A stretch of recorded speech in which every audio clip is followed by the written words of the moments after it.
Gaming Morning Show. Things put on pancakes and rhyming bear intros. Austin confused about whose sister married the bros. In the UK, dooley-doo tugs on our heartstrings.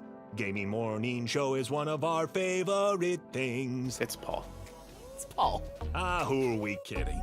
Pumpkin spice and fall. Paul. We all know our favorite thing is the season of Paul. Pumpkin spice latte time! Besides the tasty drinks, the weather is cooler. We get the most time where it's cooled off, but it's not always rainy. Sometimes it's rainy for part of the day, but then it dries up and it's just a nice, cool, cloudy day. I like that. There's football on. Man, did we have a great football weekend. Both of our teams performed to the tippy top of their tippiest top of performance, and boy, football is fun. That's gotta be enough for all of the hosts of Gaming Morning Show, right? Right? Okay, so when Club Penguin changed, they changed everything. They got more mainstream, and I wrote them an email.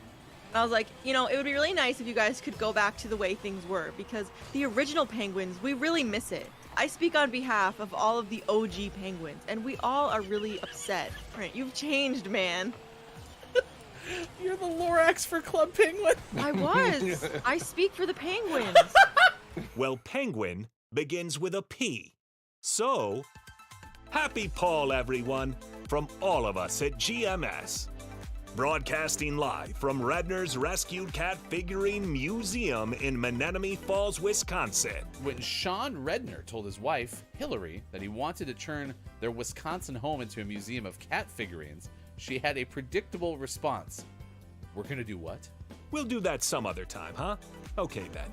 Broadcasting live from the same places they've been since 2020. It's time for Gaming Morning Show. Morning! Gamer, welcome back! Appreciate you being here. I'm Hefty Goof, that's Sports.Gaming, left side of your screen. We have 3 hours of fun planned for you, all the way up until 9 a.m. Pacific time today on Facebook Gaming, Twitch, YouTube, but not Twitter Spaces. Huge technical difficulties in the GMS studio this morning that's preventing us from being on Twitter Spaces. Can't wait to tell you just how complex that these technical difficulties are. Yeah, oof. Need an engineering degree. We're having a really hard time really explaining the benefit of Twitter Spaces lately. So. If only there was somebody like I Good Apollo who could very specifically specify, which is redundant but possible, specifically specify, I just said, the benefits of Twitter Spaces. Yeah. We're on Facebook Gaming, Twitch, YouTube, as I mentioned. We're going to have the Gaming Morning Show, Morning Gaming News coming back at 6:25 this morning. 6:50 birthdays this day in gaming history on the way. Excited, we'll have our Patreon subscriber, Travis, going to be playing as our silent third for Rocket League today. So maybe that'll lift me up to the heights that I couldn't reach yesterday during our Achievement Hunter section when we had 3 saves, but I couldn't help us get the win. In fact, I actually did the opposite. I helped us not get the win. For every 3 saves, there's a couple almost saves. Right? We're so close, but yet so far. I am JF Downs, Drew Mega in the chat this morning. Right off the bat, good morning to you both. Thank you for being here. First, did you try to turn it off and back on again? I did. It's part of the technical difficulties. Again. Did you turn all of Twitter off and back on again? I did notice this, though. So GMS's Twitter account for a while has been Twitter Blue, okay? And apparently now we can edit tweets for up to 30 minutes after we send them out. So I might just spend all morning after the show sending out completely incorrectly, punctuated tweets just so I could fix them all morning. Nice. Just because you can. Yeah, I have it. With great power comes great responsibility. So, yeah. Today is General Pulaski Memorial Day. I think. Who's General Pulaski? This is going to be one of those, obvious things where it's I should know who this person is, and I don't. So, right. National Coming Out Day and International Day of the Girl Child. I think I remember this one from last year, but I don't remember us eventually, and I assume this happened, having an International Day of the Boy Child at some point. So, I should read more into both of these, to be honest. General Pulaski Memorial Day and International Day of the Girl Child. However, as the father of a girl child, happy International Day of the Girl Child. So, Nice. hopefully that's what it's about. Hopefully it's about daughters? Yes. No. Man, I'm... Pulaski became a general in the Continental Army, and he and his friend Michael Kovacs created the Pulaski Cavalry Legion. He was remembered as a hero who fought for independence and freedom in Poland and the United States. That sounds like So me. he was just some general. Like World War II era, it sounds like, maybe.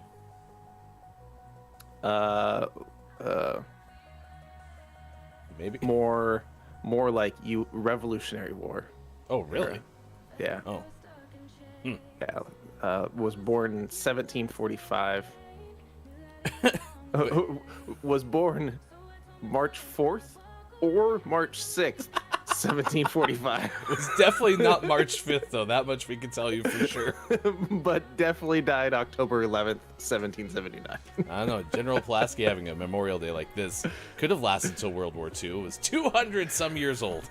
We'll tell you a story of a camel going through Sean's favorite restaurant in Las Vegas. We'll tell you that coming up later this hour. 8 skydivers over the age of 80 execute a formation above Florida. That might be a Guinness World Record. We'll have that story coming up next hour. Today's topic of the day has to do with National Sausage Pizza Day, which we'll tell you about in just a moment. All right, so here's the technical difficulties, okay? The phone that I have for Twitter Spaces is right here. I'm looking at it right now. It's turned off because I didn't charge it yesterday, because in this like tangled web of homemade duct tape studio, I can't have it plugged in or else it makes this horrendous buzz that you will all hear on the stream, and I haven't figured out how to make that not happen, so I have to charge it after the show and then have it unplugged during the show. Huh. So That's not gonna work. yeah, it's not plugged in. It literally is. I can't turn it off and back on again. It won't turn back on because it's literally dead. So What if you just strategically set it up so that when you're not actually speaking, it mutes everything, and you just plug it in, take it up, plug it, take it up, plug it in, take it up, plug it in. Piece of cake. Facebook gaming, Twitch, YouTube, GamingMorningShow.tv. It'll work. I promise you, there's a lot less duct tape than I made it sound like, but we're holding on with just like, there's like a kitchen strainer in here somewhere for some reason. I don't know why. Doing the best we can. Good morning to Travis. Travis has totally planned to criticize you silently. Absolutely. Well deserved. And to be fair, it's probably not silent, just we can't hear it. We're going to be playing. All of a sudden, Travis just going to quit moving. I'll be like, oh, Travis threw the controller. No tolerance whatsoever. I like the car, though. We'll see that in a second, but good choice on the skin this morning. Nice. Let's see. Did you try to turn it off and back on? We did, Downs. Hefty, I believe you cursed not only my Jays, but I think you probably cursed Mike's Mets too. Now, listen, Drew Mega, there's no possible way, because I was also rooting for the Mariners and the Padres. Can't curse them all. You tried. There's some magic in Seattle, possibly, to be able to have whatever that was. Like, that was some sort of record-setting comeback. No one's ever done that in the postseason that way before. Like, oof. Yeah. No, I'm really interested to see how this series with the Astros go. Because I'm rooting for the Mariners, but I'm also always rooting against the Astros. So, could be so much fun. You have it kind of coming from both sides, don't you, right? It's like all in on the Mariners, but also despise the Astros. Yeah. Yeah. So I'm excited. I'm hopeful. It's interesting too, because I honestly I'm not as livid with the Astros, so I can get on board only just because you don't want them to win. So I'm like, I'm fine with that because I have no one I know who's rooting for the Astros. It's interesting, though. This year I'm not all in against not wanting the Yankees to win it, which is weird because that's usually like step one is like not the Yankees, step two, anyone else. But I actually not that worried about it for some reason, which is bizarre. Yeah. I think I'm pulling for a Mariners Phillies World Series. I think that'd be a lot of fun. Hey, Travis can be on board for that. Travis went to the Phillies playoff clinching win in the regular season in Houston. So nice. Yeah. Now the Mariners take on Houston, so we'll see. Down says, I removed the image from my phone and the Eagles won, so I believe in the curse. Oh, yeah, Drew Mega, I meant to ask you. You had me as your background for that first game because I told you I was at the only 2 Mariners losses to the Blue Jays in the regular season. So you're like, oh, Hefty's presence will help us. Did you remove me like midway through game number 2, like as soon as like the score started to flip the other way, the momentum? Because I would have. Yep. Goodbye, Hefty. It's a good run that we had. Nice work on the homemade graphic design though, Drew Mega. That was pretty solid. So is Drew pulling for Guardians then in the American League? Sounds like everyone else is out. Oh, Drew Mega said, see, I don't want to root for the Mariners because they beat the Jays, but I also despise the Astros. So, yeah, you can't root for the Yankees as a Blue Jays fan. That's not allowed. When do the playoffs start? Do they start tonight or is it tomorrow? It is tonight. Today. Yeah. Wow, it starts this morning, 10:07 a.m. Your Philadelphia Phillies against Atlanta. And then Seattle, Houston at 12:30 Pacific time. Cleveland, New York at 4:37. Oh, yeah, that's why you're saying the Guardians. That's the only one left. Yeah, that's it.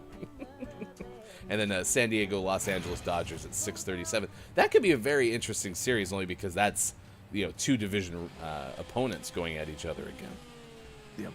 Yep. Well, How wild would Guardians Padres World Series be? It'd be wild for everybody but the TV people who are worried about numbers. I mean, the TV people already want Yankees, Dodgers, no doubt. Course. Yeah. Welcome to Rocket League, Travis. Nice work. and got me an assist. All right. You can stay.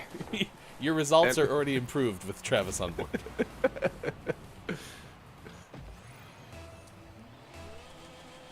But you remember yesterday, I was trying to get that little, achievement or whatever. In the process, I apparently got 5 assists in online matches, so... Nice. Was it completely non-productive? So you're going to hang back and play goalie, try to get your 3 saves? Oh, yeah. Maybe? Yeah, let's try it. Let's see. True Mega said, I removed you immediately after the first game. As you should have. As you should have. Travis is sporting the Twisted Metal skin. Has the... Oh, what was that guy's name? The clown. Sweet Tooth? Yes.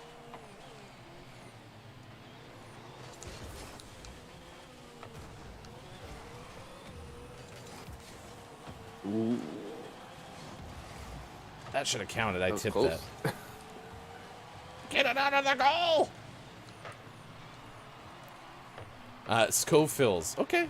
Yeah, I mean, listen, if the Phillies were to make it back, I have nothing against Atlanta. They won last year, and I'm not to the point where it's like, oh, anyone but, Atlanta because, they won it last year. I'm not in that boat yet. I think that's why I'm not against the Yankees this year, because it's been so long since they've even won one. Right. Yeah, they can wait a few more years, so I'd be okay with that. I mean, it's not like Yankees fans tell you just how many championships they have.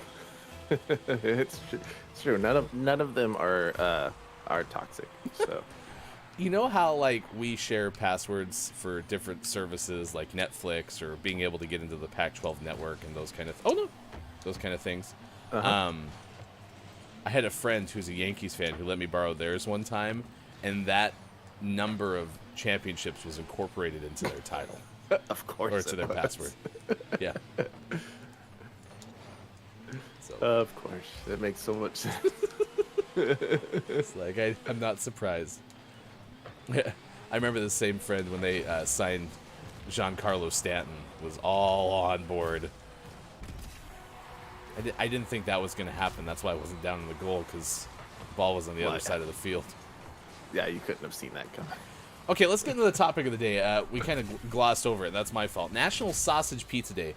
We're asking you today, what is your second favorite pizza topping? And I ask it that way because I don't believe that if you eat meat on pizza, that you would ever tell me that you have a one-topping pizza available. Okay, great. I'm going to order a sausage pizza. Yeah. I funnily enough, I think I would go sausage as my second favorite topping. Like, is that including if all the vegetables are on, or just a second favorite meat topping? No, I think I'd go second favorite topping. Yeah, I'm a fan of sausage. But you're right. I wouldn't usually order just a sausage pizza. I've had lots of just sausage pizza because that's my mom's go-to. But I wouldn't order. Yeah, I'd order pepperoni and sausage. Yeah, and I believe there's like different like types of sausage for like for pizza. I know Italian sausage is the one that I like the most, and is definitely the most common, right? But like I've never ordered, you know, a one topping pizza special from Pizza Hut or something. It's like you can order this. It's like $6. You can pick it up, whatever. I've never been like, I'm craving just a sausage pizza. It's always the sidecar to pepperoni. Pepperoni sausage is a fantastic combination for pizza. And so that's why I'm even thinking like folks who don't eat, like if Austin was here, Austin doesn't eat meat. So what's Austin's like number one favorite pizza topping? But then like what's number two? Yeah. Because if I were to order a veggie only pizza, I mean, I'd probably get a mushroom pizza, which I honestly don't know even remotely how good that would taste. Like, it could be god-awful. Travis is cursing in the in-game chat. I kind of stole that goal. See, this is why I've been training with Quick Chat off the whole time we've been here. Was for the moment I knew Travis would join us for a game. I was just assuming he needed assists. Man, oh, that was you. I was like, that's the second person who scored for me in this game, but I didn't realize that was you ahead of me. Man, I put that on you in stride. Yeah, you dropped it over my shoulder. That was great. All right, well, we might be seeing a lot of that this morning. We are one of life's winners. Not bad. First game of the day. W column. Pretty good. Good morning. Nice chat to you, I Good Apollo. It's good to see you on this Tuesday. Nice chat. Unfortunately, I don't have a plug for the convenience of following Gaming Morning Show on Twitter in order to check out their morning radio show without having to worry about stream data consumption, because I'm tuning in through Twitch right now on desktop.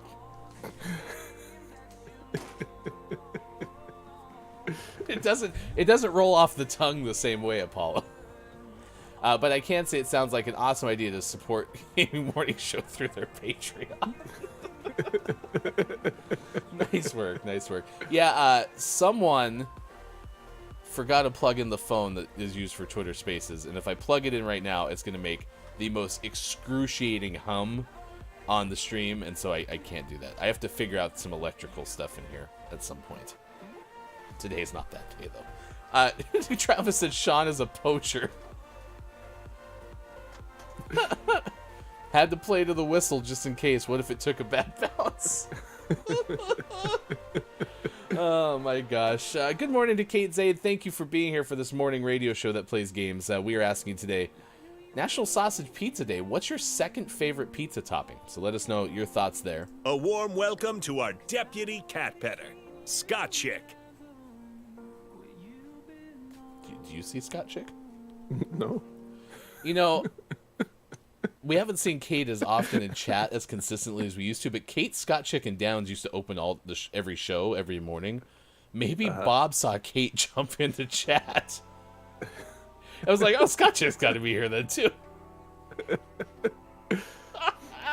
What's for breakfast?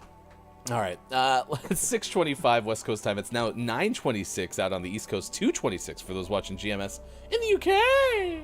We gotta get the news, the video game headlines of the day, and for that, as always, we turn to #VideoGameExpert. Here's Sean. Good morning. It is Tuesday, October 11th, 2022, and this is your Gaming Morning Show Morning Gaming News. Overwatch 2 came out, and it's been having some issues. It's been attacked some. It's had some bugs. It's been a little glitchy. Servers have been impossible to get into for some players, especially those on consoles. It's been a rough start. Well, they've hit another snag. This time, players are reporting that a bug that leads users to accidentally purchase items like skins with the in-game currency. And just to top it off, they're all non-refundable. Oh no. Yeah. So there's a couple of Reddit posts that are linked in the story that we linked that have lengthy descriptions of the bug. Basically, it appears that the game will continue to register keyboard commands while users are chatting. So people who are just chatting in the hero gallery with friends might enter keystrokes that accidentally result in them buying a skin. One Reddit user that described this accidentally ended up buying a plutonium skin for 300 legacy credits. How? Yeah. Bugs. Oh my god! And you said it was it was like a keystroke sequence or something? Yeah, like you're chatting, so you're like typing in chat, but it's registering those keystrokes as other things as well. So in the background, you're just saying like, "What's up, homie?" And in the background, it's like, "Oh, you want to buy the skin? Okay." That's not okay. Yeah, it's kind of a problem. Well, and so what's funny is this is a story from Polygon. You mentioned Anna Diaz wrote this, and so I'm surfing the Polygon Twitter feed right now to try to find the tweet that talks about this one. And the very top of the Twitter feed talks about some other bugs that were removed and some other things they had. Overwatch 2 has not gone well, release-wise. No, it's been a bit of a struggle. And having a bug that's spending people's in-game currency, not great. And Kate says, don't they need to verify purchases? This sounds intentional. I mean, yes, it does. I can't fathom that it is, right? It shouldn't have been. But, like, how do you get to the point where you don't have to be like, are you sure you want to spend, what'd you say, 3,000 Millennium coins or whatever on this particular thing? Like, Yeah, that's bizarre. And that, I think that's part of it too, is that it's probably going through a are you sure you'd like to complete this purchase? But then you're probably like, again, like, what are you having for dinner? Enter. And it's like, enter, that means yes. And it's all happening in the background where you can't see it. Another user on Reddit described accidentally buying the Kiriko's legendary skin, which is 1,900 credits, and the credits cost roughly $10 for 1,000. So this 1,900 credit skin was, accidentally spending roughly $19, which isn't insignificant. Jeez. Too bad. What a clean debut.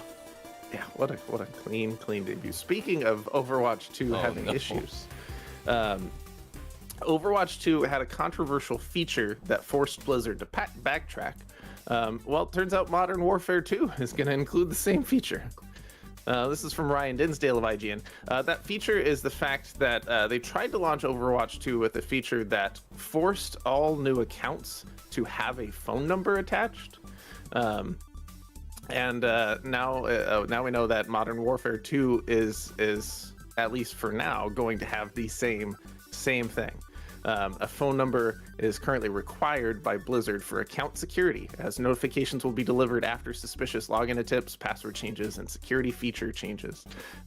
It also lets players unlock their accounts with the password and recover lost account details. These are all good things, except for the fact that it forces it upon people. You have no options. If you don't have a phone number, you can't make an account. Mm-hmm.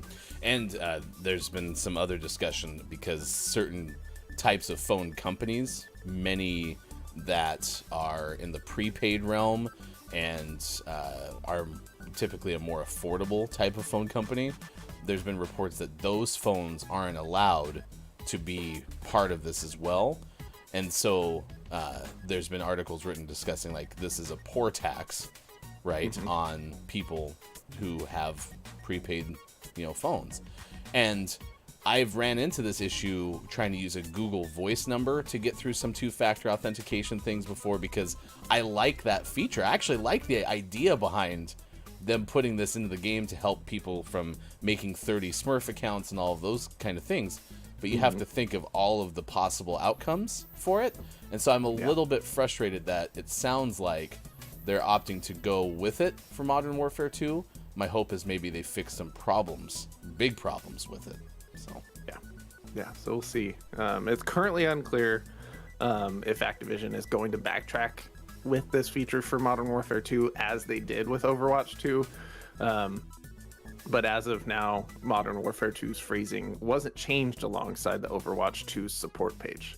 So we'll keep an eye on it. And of course, it's still got a few weeks before it comes out, so maybe they just, it hasn't been as high of a priority and they will change it as well. I mean, We'll see.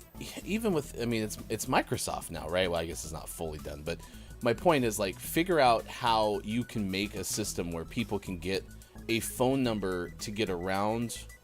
Like you said, if you don't have a phone number, you can't play, right? So figure out a solution for that. But the nice thing about Google Voice is, like, I can't sign in with my same email address and get another Google Voice number.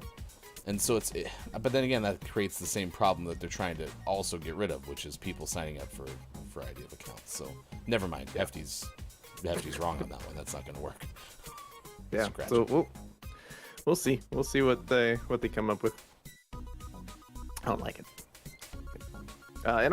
So speaking of something we don't like, Resident Evil Village news, which funny that this popped up today, since Resident Evil Village is on the tippy top of our minds today, because today's Tuesday, and you know what Tuesday, October 11th means.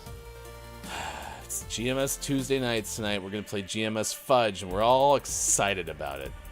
Everyone's so excited. I mean, looking great with his tacos. He's so excited. This is Fudge This is tonight. exciting. See, everyone's excited. So Resident Evil Village had to shrink Lady D for her playable debut.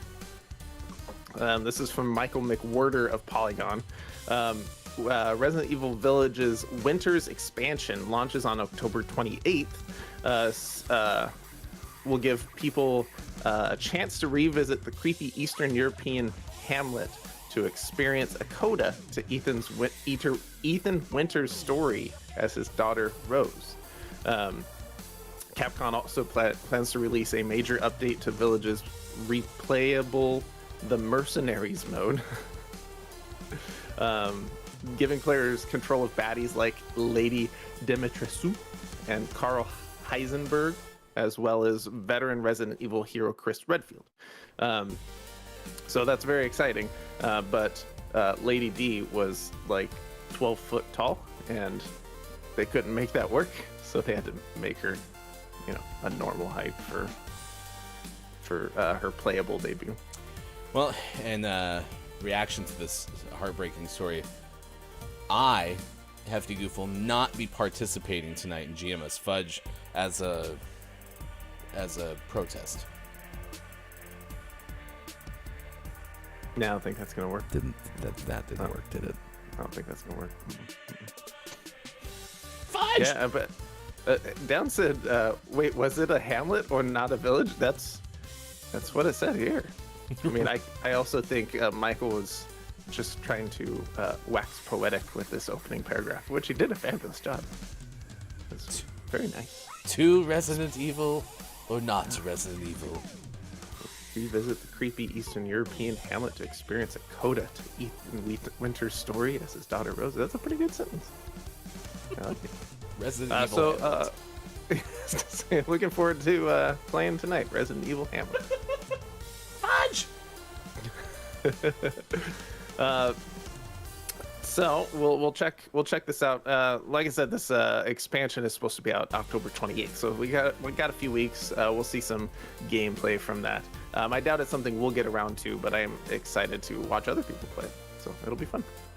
And I got good news. Always last but never least, we finish off today's gaming morning show, morning gaming news with the world-renowned segment within a segment where we take a look at what is out today, and there's stuff out today. Woohoo! It's a good day. We got Asterigos, Curse of the Stars, out on, I don't know, I didn't write anything down. I'm sure it's out on something though. Maybe the Ouya. Dying Light 2 Bloody Ties DLC is out on the PlayStations, the Xboxes, and PCs. Evil, which is it like evil, but it's like Ville, like a town, like Evil. It's an electronic village. It's evil. Yeah. Is out on Xboxes and PC. In Sound Mind is out on Switch. No More Heroes 3 is out on all of the platforms. Except for Switch, get wrecked. And for the most prestigious award in video game focused morning shows, your favorite segment within a segment within a segment, today's name of the morning goes to Kamiwaza, Way of the Thief, out on PlayStation 4, PC, and Switch. I think you missed with Evil. I think that was the one. Nah, it's too confusing. Where do you live? I live in Evil. Love it over there. It's nice this time. You should see the weather this time of year. You'd love it. Have you ever stopped by Evil? I'm a big fan of Evil. All right, well, to my chagrin, we went with Kamiwaza, Way of the Thief. That's out today for PS4, PC, and Switch. It is our name of the morning and could grow up to become a name of the month. And if it does, and you're a Patreon subscriber, as I Good Apollo wants to point out, patreon.com/gaming morning show, you have an opportunity to win our names of the months as soon as they come out. We're a little bit behind on the drawing for that. I blame fulfillment. But we'll do that in our Patreon-only Discord as soon as we possibly can. And if you would like to become a Patreon, you can at patreon.com/gaming morning show. Reminder, this weekend, new Patreon tier takes effect. And so we'll get some more information about that coming up in our Discord and on our social media channels. So if you would like to get in as a subscriber or a kneecap subscriber, be sure to do that before the end of this week. And yeah, if you're a Patreon subscriber from a long time ago as well, be sure to keep an eye on the Patreon posts. So they've got a lot of changes coming up this weekend. But thank you to the nearly 30 of you who have already subscribed to our Patreon at patreon.com/gaming morning show. And thank you, Sean, for the news. Thank you. It's 6:39 this morning. There is a hamlet behind Sean's house. It houses a lot of creatures, perhaps even a mouse, but the one that we see the most is one named Bear. Here is that person who sits there and stares. I mean, Bear never blinks. That's factually fact. It's true. He's very starey. Sometimes too starey. A little bit too starey. I wonder if Bear will show up tonight. What? I have to be both terrified of the game and keeping an eye over my shoulder? Maybe. Or will Bear give me a comforting hug? His hugs are superb. His very nice hugs. Sis says, He still stares though. He says, be aware of that Bear stare. It's the follow-up to Frown, which was the follow-up to Smile, which is the prequel to Sneer. That's Stare. Good morning to Quiet I Am Gaming. It's good to see you this morning. Thank you for stopping by. Nice chat! Heavenly Soul has stopped in before the FHC. You pointed out King Gray stopped in as well. It's good to see Keith Anthony this morning. It's good to see businesses as well. Thank you all for being here this morning. We're asking you about your second favorite topping on pizza, because today is National Sausage Pizza Day. So we're trying to figure out, is there like anyone who's like, I opt in for a sausage pizza first and foremost, and my second favorite topping is what? So let us know in the chat. Also coming up, birthdays this day in gaming history. That's 10 minutes away, but right now, You can news if you wanna! here's the story that we're tracking at this hour on this morning radio show that plays games, and it has to do with something that Ben Hooper of UPI wrote. Camel takes to the drive-thru, the In-N-Out drive-thru, in Las Vegas. Interesting. Do you think this person ordered an animal style? Because it's a camel. Animal. It's an animal. Visitors to an In-N-Out Burger fast food restaurant in Las Vegas, writes Ben Hooper, were treated to an unusual scene when a man brought his camel through the drive-thru to enjoy some fries. Already this story makes more sense than I thought it would based on the headline alone, because I thought there was just a camel wandering Vegas. Which I imagine Vegas is a climate that's suited for a camel. Yeah, I feel like they'd be all right. A video filmed outside the eatery on October 4th shows a dromedary camel. Yeah, which I'm already in the process of looking up. It's an Arabian camel or a one-humped camel. It's a large, even-toed version of the camel. Even-toed? Yeah, apparently. Not odd-toed. The camel's name is Fergie. Walked through the drive-thru lane with their handler. Good camel name. It's not bad. Nobles told onlookers Fergie's 14 years old, rescued from her former home in Colorado. The video shows the person taking Fergie through the drive-thru to get French fries. Quote, "She loves the French fries." Oh, that makes me happy. Fergie now lives at the farm that the person owns, paid visits to numerous local businesses. In fact, there's an Instagram account that features photos and videos showing Fergie visiting other restaurants, including Wendy's and Einstein Bros Bagels. I wonder what she likes at the Einstein Bros. They don't have French fries. Does she prefer In-N-Out's fries over Wendy's? Yeah. Does she dip the Wendy's fries in the Frosties? I need to get a what are those called, the biggie bag or whatever, but make sure there's extra fries for my camel. That's a good story. That one made me happy this morning. Can't wait to go to Vegas and meet Fergie. Oh, you're gonna meet Fergie? Sure am. She's a camel. Fergalicious. Oh no! Oh, good job, Travis. I was about to read from Sis. Sis says, "I'm so glad Fergie was getting something too." Right? Psh, anything for the camel? Psh. Oh yeah, Fergie loves fries. Oh, Fergie.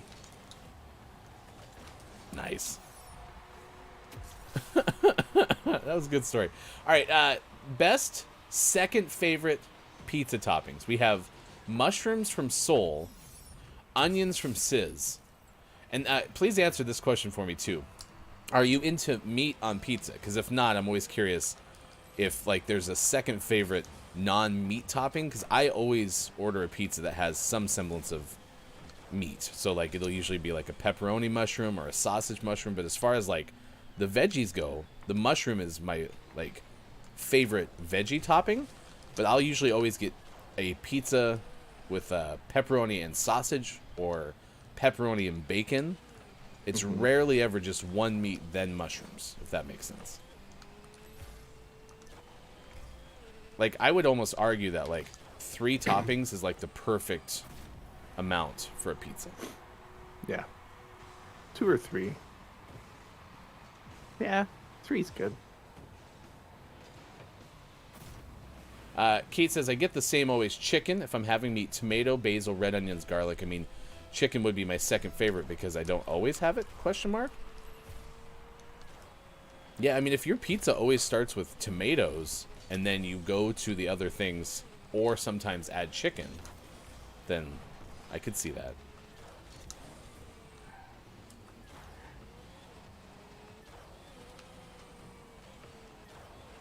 Nice. One of our Patreon I didn't subs. steal it that time. You didn't take it? I didn't steal it. I was just there in case they hit it out. I like how you're like, am I gonna? I was ready. Am I gonna? One of our Patreon subs, Travis, is playing with us this morning. Key said, "I have pizza so often my local pizzeria knows me and my order as soon as I give them my delivery address." And listen, I love being a regular at a restaurant. I haven't been in a long time, but we had a stretch where we were living in the same place See, we lived there for nearly 10 years, and for probably 7 or 8 of those, every Friday night we'd go to the same restaurant. We had the same server, and like we became Facebook friends. Like when she moved away, like we stayed in touch with our server because we enjoyed seeing her every single Friday at this place. It was a pizza place, in fact. So like I love Keith being a regular to a place.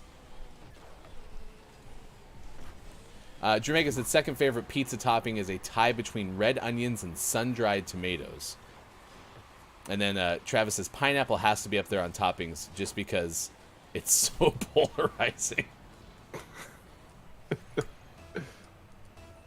Pineapple on pizza. Thank you, Canada.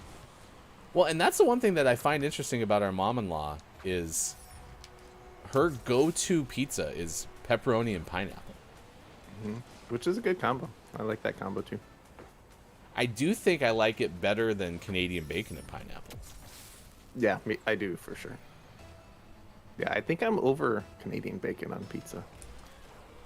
I don't mind like diced ham on pizza, but that's a don't mind as opposed to like, ooh, that sounds so good.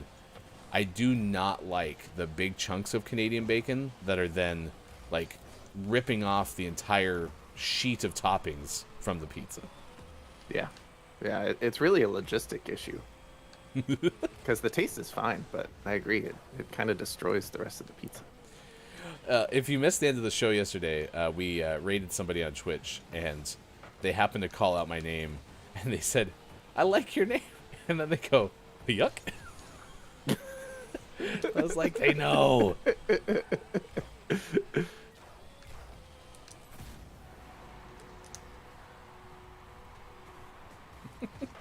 Shiny curled wings holding hands. It's a deep cut. All right. Good answer so far. Yeah, I think I do think sausage would be my actual answer though, is I usually would get pepperoni and sausage pizza, and if I can get 3 toppings, then I would add mushrooms. When's the last time you had like a meat lover's pizza? On purpose? Well, now I'm interested when last time you had one on accident. The last time I've had one was probably because like it was in a situation where I didn't order pizza and it was the last one available that sounded good, you know? Like at someone else's pizza party. I don't know. Who are you? Why are you at my pizza party? I saw pizza sitting outside and I'm here. Yeah, I actually kind of always show up at really any place that pizza could possibly be served. It's kind of my thing. We're going to get a restraining order if you don't leave now. Okay, can I have a slice of meat lover's pizza really quick, though? Maybe like at the office. Yeah. I thought this game was in hand. It was. And then it started going poorly. Look at shiny curled wings. Dang. This person's on it. There's one.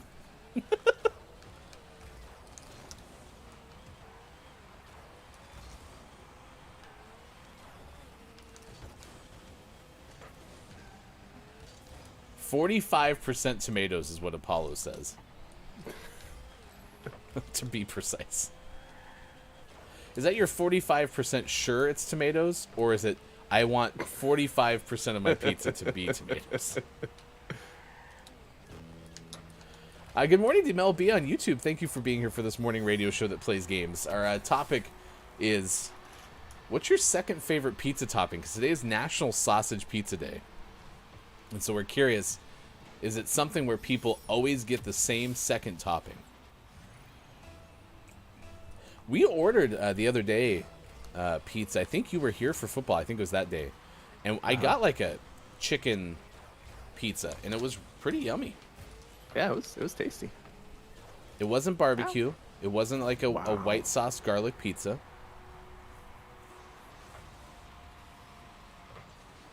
How did this person do this? My gosh, the control in midair.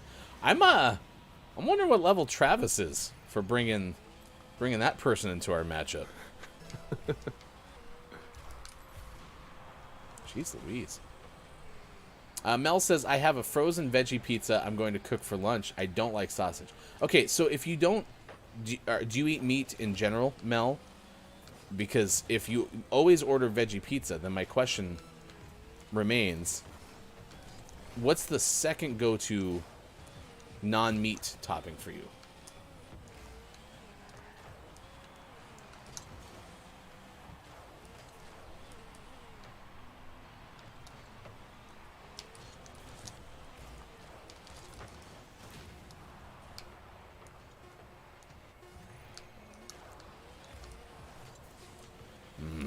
Can't believe we lost. Maybe. Oh, nice try. All right, 6:52 West Coast time. It is 9:52 at East, 2:52 for those watching GMS in the afternoon.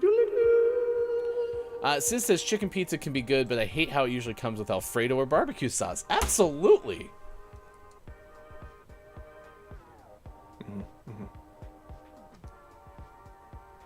Barbecue sauce drizzle is okay. Yeah, because I think barbecue chicken can taste pretty okay with the marinara. Agreed. Okay, we're on the same page. Thank you for being here. We're asking you about the pizza. Mel B says, my friend got her results last night. Okay, please give us an update. Travis, my new favorite pizza topping is your defense, boys, since it was non-existent. And I'll just have sausage links. Excuse me! I thought he was silently judging me. I'd like to point out that Travis was the only one to make a self goal in that game. So if he wants to bring defense talk, maybe don't hit the ball into our goal.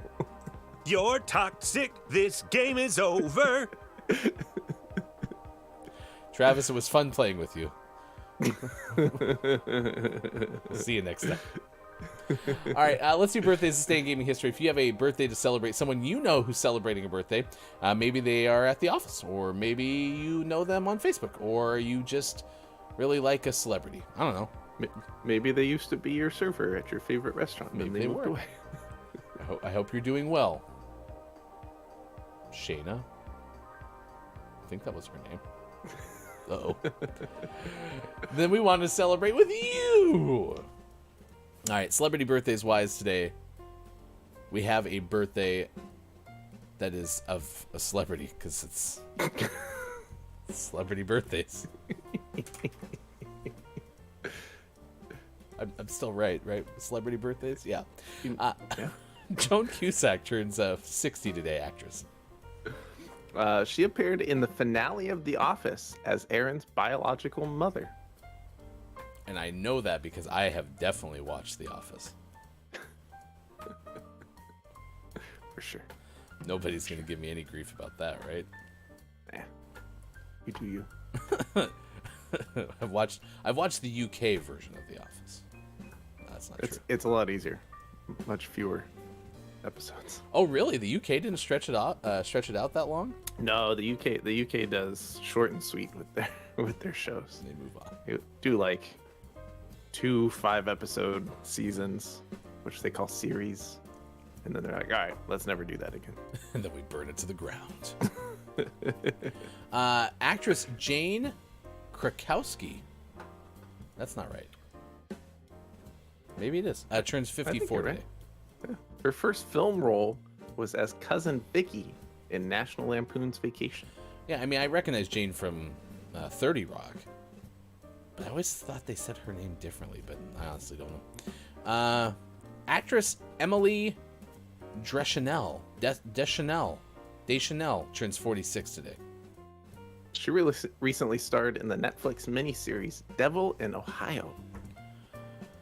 I still can't believe Zoe Deschanel has a sister.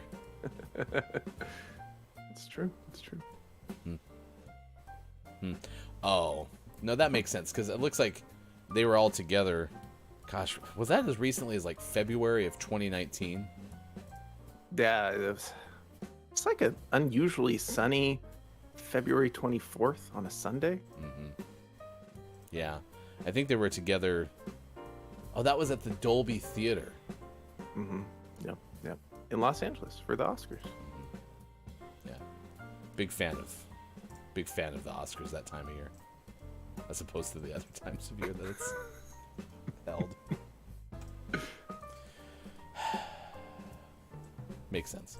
Ooh, Emily's so much taller that's than definitely a Richard Shotwell photo. It sure was, Bob. Wow. Well. Nice work, Bob. Yeah. Didn't know you could see from over there.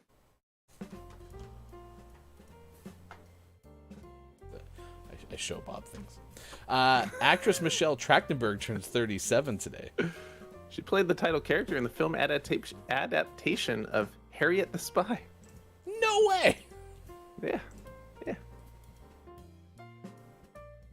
One of my favorite movies is still Eurotrip. It's a good show. But I just like the bit with the whole, Harrison. I give the files to Harrison. I don't know what he did with them. Oh, you got fired, didn't you? Nope. Promotion. They fired Harrison. Okay. Rapper Cardi B turns 30 today. She married rapper Offset in 2017. Happy 5th year anniversary, either already or later on this year. All right, so there's your celebrity birthdays. No drummer birthday. Man, October is not a drummer birthday month. It's been slim pickings.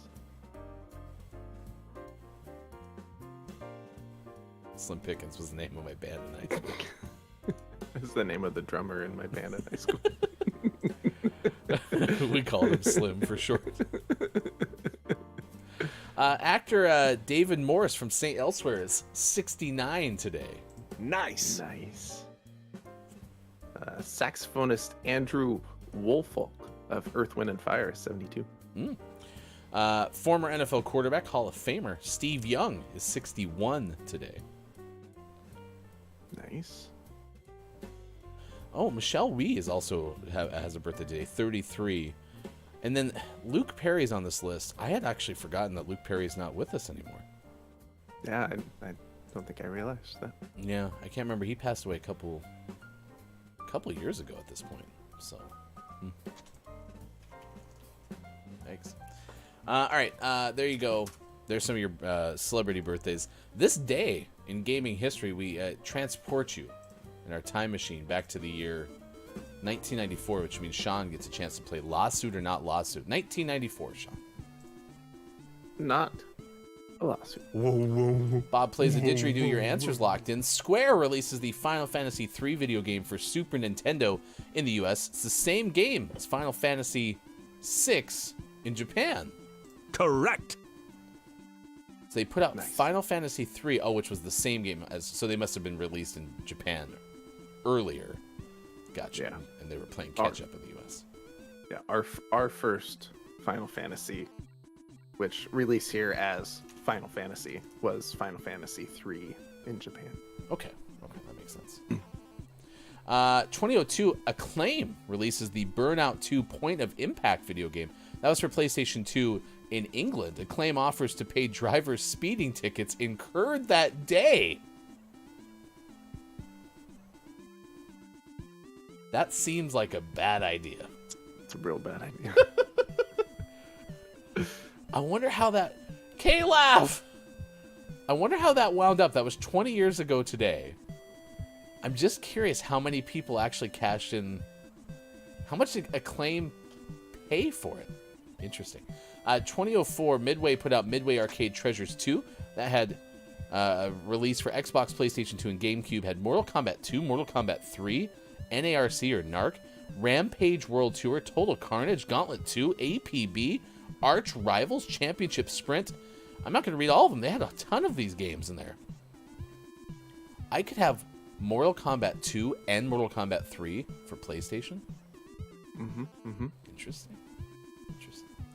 2004, THQ releases TAC 2, The Staff of Dreams. That was for a whole bunch of machines, including Game Boy Advance. 2005, Midway releases the LA Rush video game for PlayStation 2 and Xbox.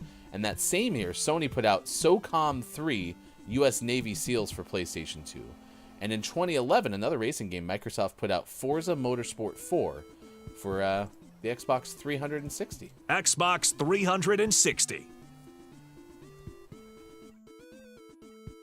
Nice. A claim offered to reimburse any driver in the United Kingdom who received a speeding ticket following a negative reaction to this from the UK government. The plan was canceled. That's probably for the best.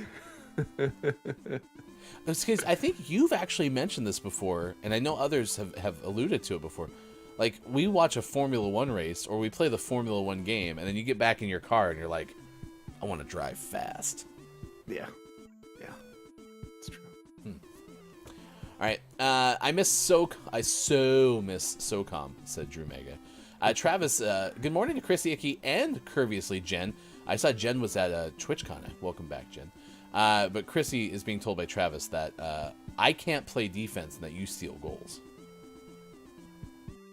I ensure goals get in the net. Alexa, cancel. That's right. Mel B says, I eat chicken, fish, turkey, and shrimp. We're asking you about your favorite pizza toppings, your second favorite one specifically. I eat meat, usually don't eat meat on pizza. I like veggie pizza, spinach, Alfredo, mushroom, and Barron's pizza with pineapple pizza. Nice. Also, Mel B's friend does not have cancer. Good news. That's great news. Sis says, maybe if it was Texas Pete's barbecue sauce, that'd probably be good. You mean that barbecue sauce, Sis, that's definitely made in Texas? I always do like when we do our show, and then later on I'm reading through Twitter, and I'm reading stories that we talked about. Yep. Yeah. Drew Mega says, I'm not a fan of chicken on pizza. Bacon or pancetta is solid, though. That could be good. Nice. Downs likes pizza with all the meats. Downs likes the Arby's of pizza. Downs also adds, I'm fairly sure you could watch both seasons of the UK Office and the movie in the time it would take to watch Series 2 of the US Office. Yep. There you go. All right, next hour we give you a top 10 list. That list is top 10 underappreciated pizza toppings. This will be fun. We'll have that one. We'll also have sports, as the wild card baseball playoffs are in the books, and the DSs, the DSI, the multiple divisional series start today. That makes sense. All right, come back for more Gaming Morning Show. It is Tuesday, October 11th, 2022, and you're with us on Facebook Gaming, Twitch, YouTube, and at gamingmorningshow.tv.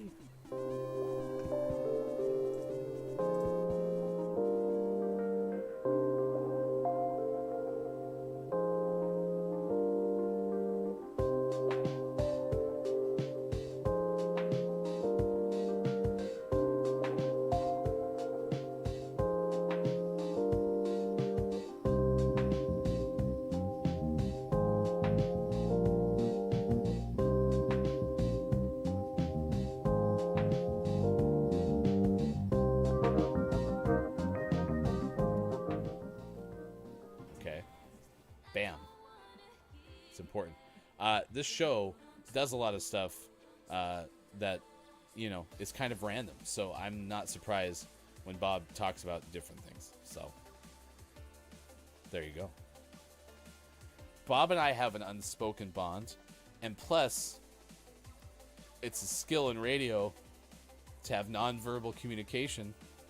So I just happen to be on camera, even though when I need to get Bob to say what Bob freely wants to say, then I do kind of glance at Bob through the mirror that we have that goes over to the box that Bob has, and that allows him to see that nonverbal cue, and I can give him that look that it's his turn to talk.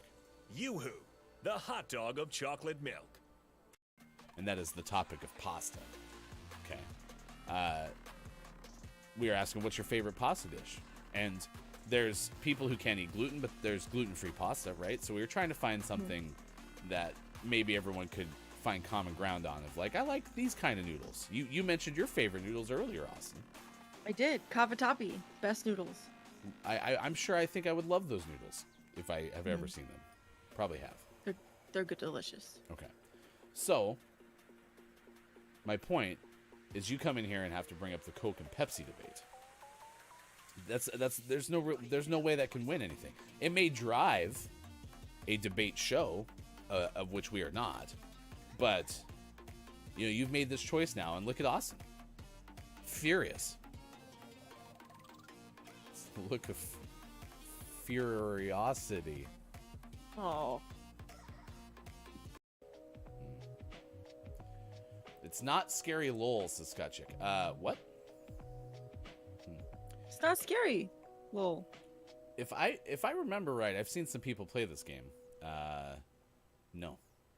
Thank you. I was kicked out of the party again. No. All right, here's what we're going to do. You ready? I'm going to send you an invite in I'm 5, looking. 4, 3, 2. I got it already. Okay. And I'm also going to send you your captions link in 5, Oh 4, no! 3, 2. Okay, that's sense as well. Yesterday I did it without having to been asked. That's great. I'm proud of you. High five. 1 for 1. You didn't give me Hang a high on. five. You left me hanging. I'm typing my name. I'm trying to give you a high five. Okay, bam. We did it. No, you're late. Now do it. You go. You tell me. 1. Okay. 1, 2, 3. Oh, I went early that time. Dang it. That's all right. We'll figure it out. We just slapped each other in the face. It's worth it.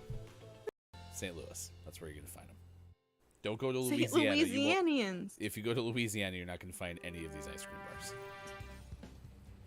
You'll be very Oatly's disappointed. okay. Oatly's expensive.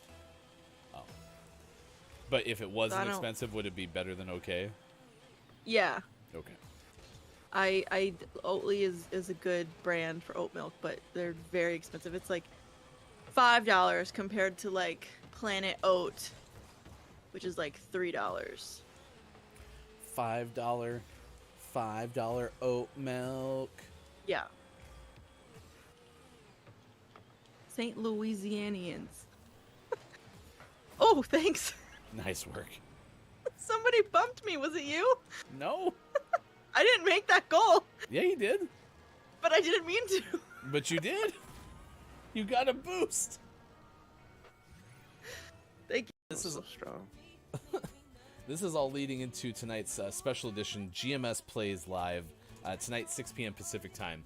We are going to have the Austin Attack, Scott Chick, Official, and Deputy Cat Petter, respectively, special Stray, featuring Arturo.gaming.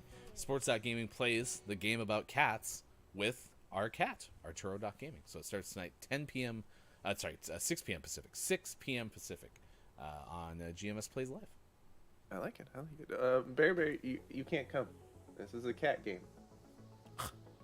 Maybe there will be bear games later, but this is a cat game. You wait your turn. Wow. Exclusionary. I mean, it's you gotta set the precedent. Okay. He just threw his bow tie on the ground. Man, testy today. Jeez, Bear, you and your temper. Today. Nice. He once appeared as a musical guest on Saturday Night Live. So George Clinton was a singer, and so he was a musical guest on Saturday Night Live. I know. It was unusual for the time. Yeah, that they would choose to have a singer for the musical guest. What a bizarre pick. It's weak start. Cleveland.com. Do better. Let's try this one. Yeah. Actor Danny Glover turned 76 today. Fun fact, he's officially too old for this.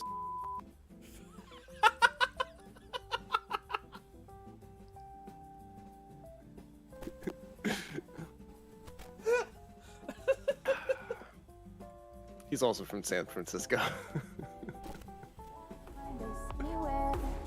Content calm inside, yeah. Waves of love send light, yeah.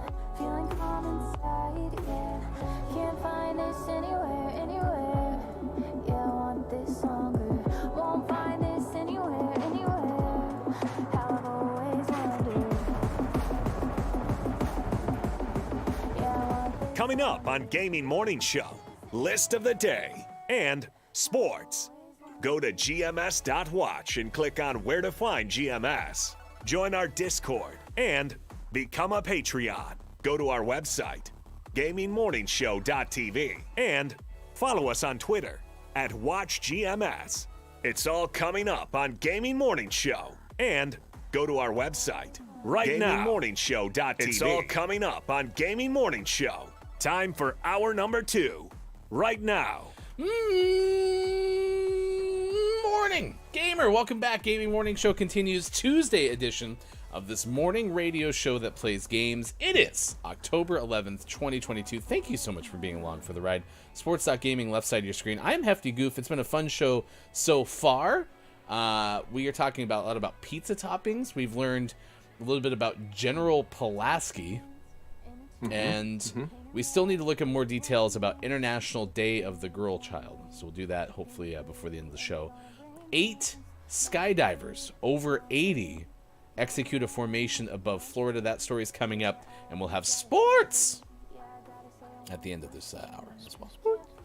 What you munching on this morning? A Lara bar. Remember, if you're getting food, you must show and tell when you come back. An upside down lemon bar. So, when a burglar goes into the house, do they also steal the Lara bars? The Lara bar. Lara bars. It's a long A. Chrissy, who's excited for GMS Fudge tonight? Good morning to Culty Vibes, by the way. Good morning. Chrissy had to explain to Travis that is where Sean plays scary games and Ryan has to sit through it. And then we can send tips as additional jump scares to watch Ryan injure himself in his frightened state. It's harmless fun, really. Harmless. It's almost exactly how I wrote the job or the show description. Chrissy, nice work. When did Chrissy and Apollo become our marketing department? We're also asking you, it's National Sausage Pizza Day. And so we're asking, what is your second favorite pizza topping? Chrissy says, hear me out on pizza topping. Chopped garlic. Okay. So I hear what you're saying. You asked me to hear you out. I am. Chopped garlic is great on pizza, but would you order, say, a pepperoni and chopped garlic pizza? Right? It actually could be a pretty good second ingredient, to be honest, but... Garlic is delicious. Yeah, there have been a lot of TikToks that I've seen recently where people are roasting like a ton of vegetables for something, but they always include like the trimmed off top garlic bulb, and then they throw that in there too. And then I do not like the smushing of the garlic out of the bulb. Like they'll like smash like and they'll just like excrete out and ugh. Sure. Probably should use the verb excrete. That would make it probably more appetizing from the beginning, but thanks. Good morning to Wu Dang Pig. Nice chat. Nice chat to you as well. Yuck. And it's a pepperoni and jalapenos. I meant yuck to sausage pizza. I do love garlic. So, Wu, which of those two, pepperoni and jalapenos, which would be your second favorite pizza topping then? Would you get a pepperoni pizza first or a jalapenos pizza first? Wow. I've never had just jalapeno on pizza. Can't imagine. I know you like jalapenos on pizza. I just can't imagine it being an only ingredient. Yeah, I would try it, but I'd have a hard time wasting a pizza order on just jalapeno. That's true. That'd be sad. Use it next time you have a free pizza. That can be your experimental pizza. Travis says, underappreciated pizza topping number 1, additional cheese. Wait, what? Yes, give me that Tuscan 6 cheese. Nom nom nom. I do think that extra cheese is underrated on pizza. Depends on the pizza. Tell me more. Some pizza places, too much cheese doesn't help. But you like the amount of much. pizza that comes on the really cool pepperoni pizza from our spot, right? Yeah. There's a pizza place here that uses the little itty bitty pepperonis that curl up and get all nice and crispy, and then it has just a perfect amount of cheese. It's a lot of cheese, but it's perfect. Yeah. And see that works well for that pizza, but like extra cheese at like Domino's, for example, doesn't help. It's your second Domino's reference today. Mm-hmm. I think you're They're trying falling like dominoes. Zesty! Food lovers across the country enjoy National Sausage Pizza Day on October 11th each year. Whether served on a thin or thick crust, sausage pizza goes well with other toppings too. Don't hesitate to add mushrooms and a variety of cheeses. What's even better about sausage pizza are the different kinds of sausage to choose from. While Italian sausage may be preferred, try experimenting. Add some garlic, or try additional spice. Try smoky sausages such as chorizo or even a kielbasa. Visit with your local butcher for sausage suggestions, which is the name of my band in high school. They've probably been smoking up the latest experiment just for you to try. Sausage comes in many combinations too. Lighter forms and different ages offer flavors that complement our toppings. A little sweet with the savory creates a modern taste experience. Sauteed onions add amazing flavor to sausage pizza, while cooking up the onions, add a few portobello mushrooms to the pan. Once you've added them to the pizza, sprinkle the top with feta cheese and French basil. You won't regret it, according to nationaldaycalendar.com. Interesting. They're being very bossy in that description. They're like, do this They're just trying to prove that you don't experiment enough with your pizza. and go to our website. Right now. Wu-Dang Pig says, I recently learned how to make my own healthier dough, so I've been making my own pizza a lot. It's not healthy, but healthier. You should drop that in our Discord. I recently added a What You Eatin' channel, so we always like to see that, including the show and tell rule that we have on this show. What's for breakfast? Travis, I got a Papa Murphy's pizza once where the additional ingredient was a dead fly. I wrote a very Karen-y email to them, included a picture and some hypotheticals as how the fly got into that precarious position. Nice. I don't know why you ordered the fly. Perhaps you'll die. We hope not, but you could. Hope not. It's potential. I mean, we all die sometime. So I have this backdrop behind me. It's orange, and I have clips that hold it up. And yesterday, I went to Clips of the day? Every day I have clips of the day on my backdrop.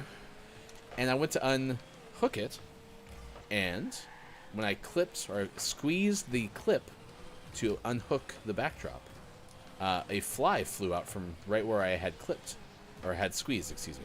And it scared the heck out of me. Nice shot. Oh, I thought that was gonna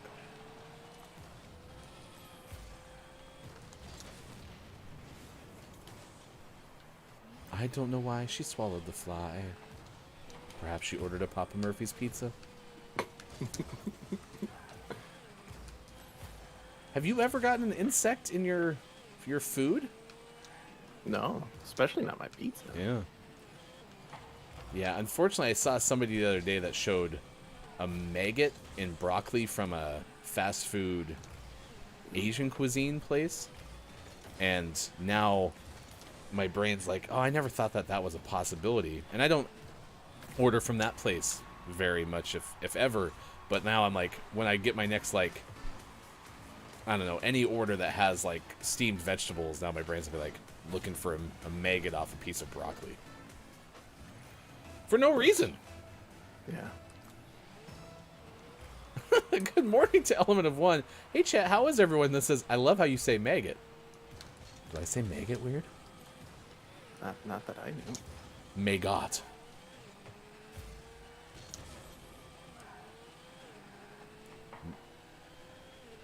Majgot. Oh no, I went the wrong way. I meant to spin backwards and I spun forward. I was trying to show them where the goal was. Hey, over here.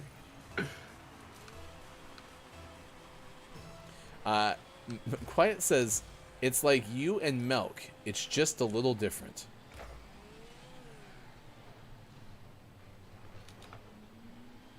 Quiet?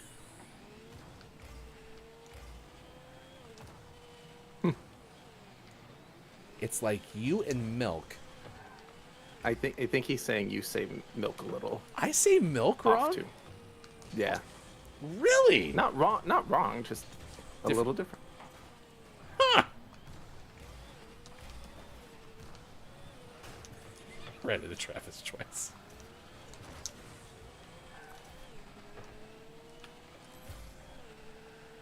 Now I'm wondering, oh no.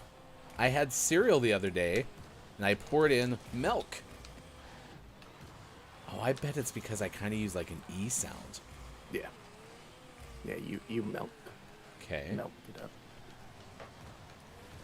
I was knitting my own clothes the other day, so I decided to use silk. Silk. Silk. Oh my gosh, quiet. This is like the moment I realized I used to say breakfast.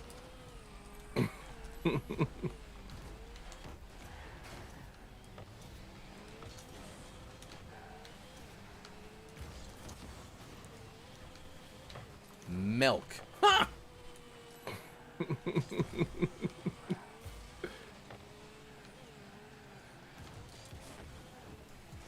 Tomorrow on Quiet gives hefty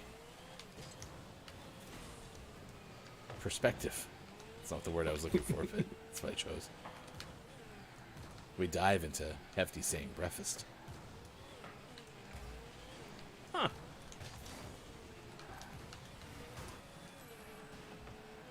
Put the ball in the net. Nice job. Nice. You got an assist too.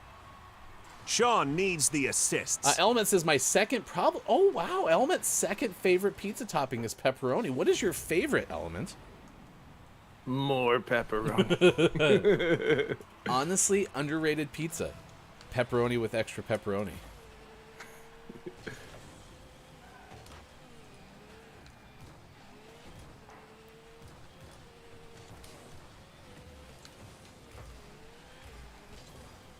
Ooh, Element's favorite pizza topping is bacon. Nice. Well, Element, you and I are aligned because pepperoni bacon is one of my favorite types of pizzas. Sorry, I kind of circled the wagons there, and I shouldn't have. Watch this big loop I make. Woohoo! I wasn't playing goalie. I was actually contracted to be after-hours security, so I was just taking making my rounds, and I noticed that there wasn't anyone in the goal, and so I went out of the goal. It was kind of like a Metal Gear Solid, like, NPC. It's like, nope, everything looks good here.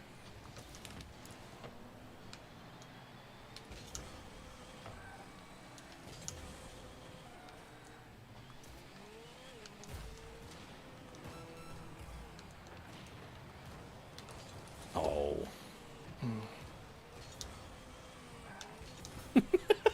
Quiet goes, you Paul blarded. I blarded in Rocket League.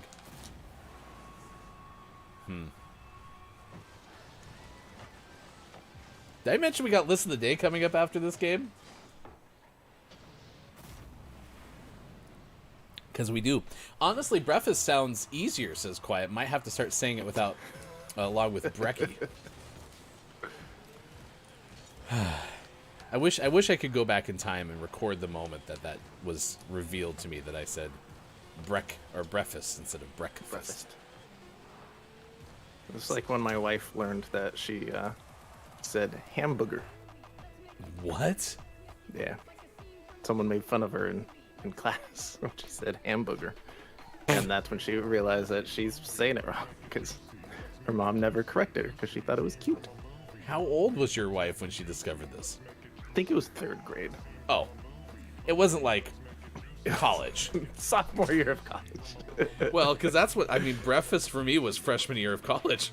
I got around a whole bunch of people who didn't live where I lived, and I was like, hey, y'all want to go get breakfast with me? And they're like, sure. And they're probably all on the side going like, why does he say it that way? I don't know. Do you want to tell him? You tell him. But one of my favorite nights at our dorm, like the cafeteria at our dorm, was hamburger night. So Love a good ham booger. Or a cheese booger. Snot. 7:26 on this Tuesday edition of Gaming Morning Show. 10:26 out east, 3:26 for those watching GMS in the UK. Did we mention that tonight is GMS Tuesday nights, the second ever episode of this new series that we do 8 to 10 p.m. Pacific time on Tuesdays, and we're playing GMS Fudge as Sean will host us for a game of Resident Evil Village, and I will sit by him with my eyes closed. And we're making some changes this time that I'm rather excited about. Oh, are we? Yeah. Great. We're putting Ryan in the driver's seat of the stream. So really nothing changes with the gameplay, except he's going to be right up close to the monitor. He can't hide this time. I have noticed that in the past I've been a little bit farther away with our setup, so Sean's trying to improve our immersion. Yeah, it's gonna be good. Can't wait. Jump scares are gonna be right here. Funk. Funk. I heard funk. Definitely funk. F-U-N-K. Welcome to GMS Funk Village. All right, Culty pointed out the song. This is Culty Vibes requesting Juicy on Gaming Morning Show.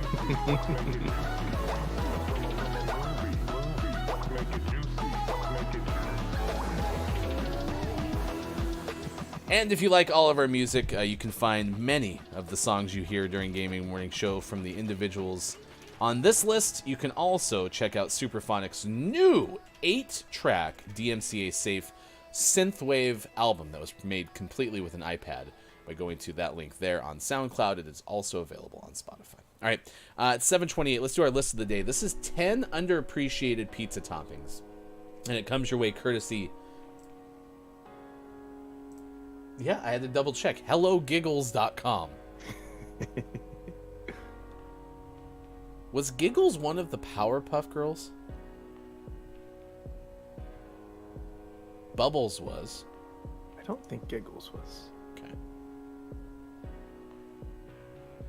And the rest of what I was going to say is a moot point. Buttercup, Blossom, And Bubbles. Bubbles. It's like a cow's opinion. M-O-O. It's moo.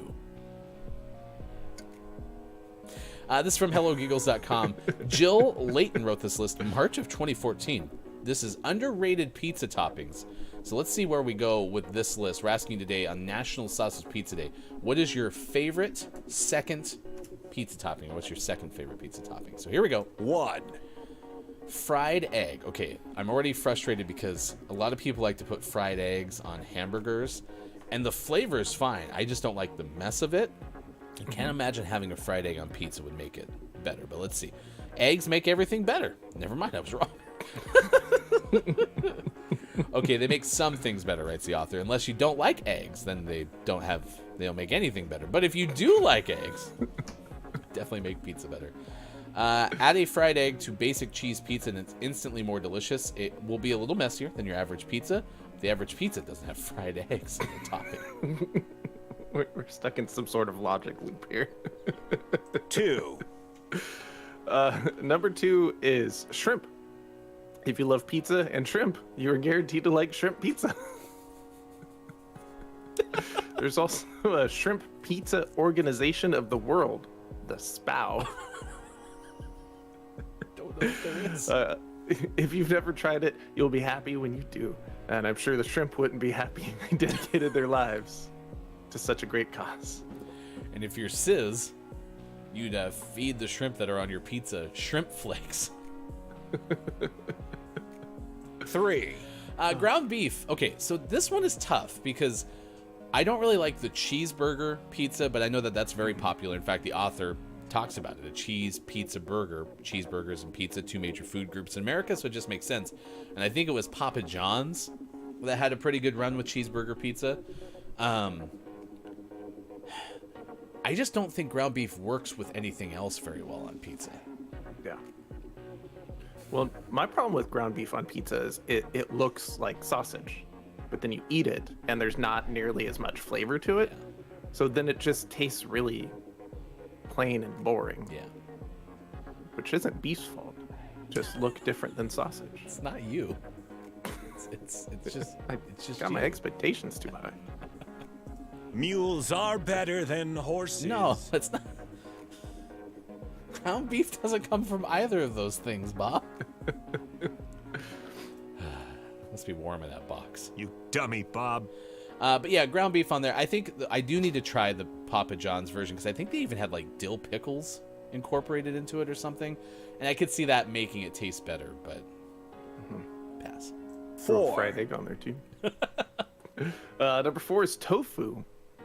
Tofu is a great topping for vegetarians to get some extra protein and calcium, but also a great way for everyone to get some extra deliciousness. Tofu is known for its ability to absorb different flavors, add some spices and marinade to it, bring out its full potential. Yeah, this one, like I said, I had a really awesome tofu dish, and I think it's because, just how good it absorbs those flavors. So for pizza, actually, that could kind of make sense because you're going to get some pretty good flavor carryover from whatever you season it with. Yeah, I'd be on board to give it a try. Yeah, for sure. Whoever said jalapeno earlier, that was a Wu-Dang Pig. Jalapeno on this list. Want to kick it up a notch, or how about 12 notches? Turn it up and then rip the knob off.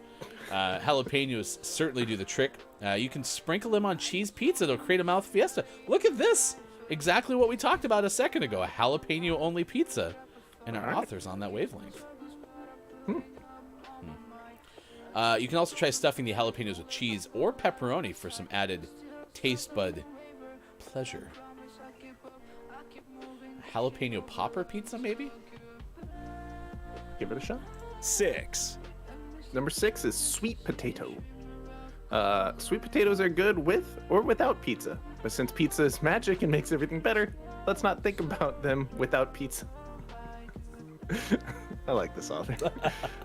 Sweet potatoes are pretty healthy. They have a lot of beta carotene and vitamin A. You can also add kale, caramelized onions, and some shredded fontina or Parmesan cheese for added flavor. If you want an even healthier version, you can make the dough out of sweet potatoes. Maybe that's the healthier crust that Wu-Dang Pig figured out. Maybe. 7. Lobster on pizza. Listen, I would try it kind of in a vacuum, right? You go to a really good lobster restaurant. Well, maybe not a really good lobster restaurant, but you go to a lobster restaurant and they're like, hey, we make this really badass lobster pizza. Sure, I'd give it a shot. I don't really know what else you'd put on it. What complements lobster? Fried egg. You'd have to have a really buttery crust. 8. Number 8, spinach and artichoke. Who needs spinach and artichoke dip when you can have spinach and artichoke pizza? It's just like the dip, only less steps. With the dip, you have to find something to dip it in and take a bite. With the pizza, you just take the bite. I really like this list. 9. Well, the first one, I was like, they're just trying to fill in some words, but now it's getting very amusing. Number 9 is Tex-Mex, Paging King Gray. Paging King Gray, it's all the fixings of a taco, but on pizza. I've also never really liked taco pizza that much, to be honest with you. And they mentioned beans in here. Please don't ever put beans on my pizza. Please. Yeah, no, I'm good about that. No. I don't actually know if it exists, but let's make it exist. I can tell you, Jill, that taco pizza exists somewhere. 1. 0. Number 10, bacon and scrambled eggs. Have you ever had pizza for breakfast? Of course you have. I forgot who I was talking to for a second. Try adding bacon and scrambled eggs to your breakfast pizza and then high five yourself because bacon is the Brad Pitt of food and scrambled eggs are its Angelina. Oh, this is out of date. Oh, no. I hear the blues are calling, tossed salad and scrambled eggs. All right, there you go. 10 underappreciated pizza toppings. Bonus, there's 2 more on this list if you want to check them out. That is from HelloGiggles.com. Jill Layton, nice job back in 2014. Swear. Pretty good, pretty good. All right, Sean's going to jet for a touch. Cracked. And then we'll see Sean back after sports coming up in about 15 minutes from now. Who are you rooting for in the baseball playoffs? Also, hockey's about to get started. There's training camps continuing for basketball, or I don't know what they call it, training camps. And then Thursday night football is coming up in a couple days. Yesterday was Monday night football, and it was a very interesting game. So we'll recap all of that coming up in just a moment. Mel B says, I like fried eggs, but not on pizza. Jalapenos swell my throat. I can't eat anything spicy. I can't eat black pepper either. You know, it's interesting. As much as I don't like spice, I eat a ton of black pepper. A ton of black pepper. Heavenly Soul says, yeah, a spinach artichoke pizza is actually fire. I could see that being okay. I don't love dips. Like, I don't like to take pita chips and stuff and put them through dips. Not a big fan, to be honest with you. Hashtag dips don't drip. But I don't dislike artichokes, and I don't dislike spinach. So if you made me like a spinach artichoke pizza, I'd try a slice. I just can't imagine it being my favorite thing that I've ever eaten all time. That lobster pizza, though, kind of sounded intriguing. Now available at Hefty Goose, a place you can eat steak and seafood, because we're all out of surf and turf. All right, thank you for being here. It's now 7:37. I invite you to check out Monsters and Friends podcast. That's right, it's back. New episodes debuted a week ago today. There will be a second episode coming up a week from today, so you have a chance with 2 weeks between episodes. It looks like is kind of Maiko's release schedule. But find it now. Go to Spotify. You can also listen to the prologue that's available there. But it is the best podcast for cryptids, legends, and lore. Find it right now. It was the Loch Ness Monster. It was Sasquatch. That's from Look It's Maiko. The Monsters and Friends podcast back with new episodes wherever podcasts are available, including Uncle Rico's Podcast Emporium. I'm never eating chicken salad at something variety again. It had pepper in it, hurt my throat, took it back, told them to try to make me something else. Why didn't someone tell me their chicken salad had pepper in it, knowing I was allergic to pepper? I actually don't know how you avoid pepper. So that's frustrating that you have to deal with that kind of an allergy, because that seems like one of the more difficult things to avoid.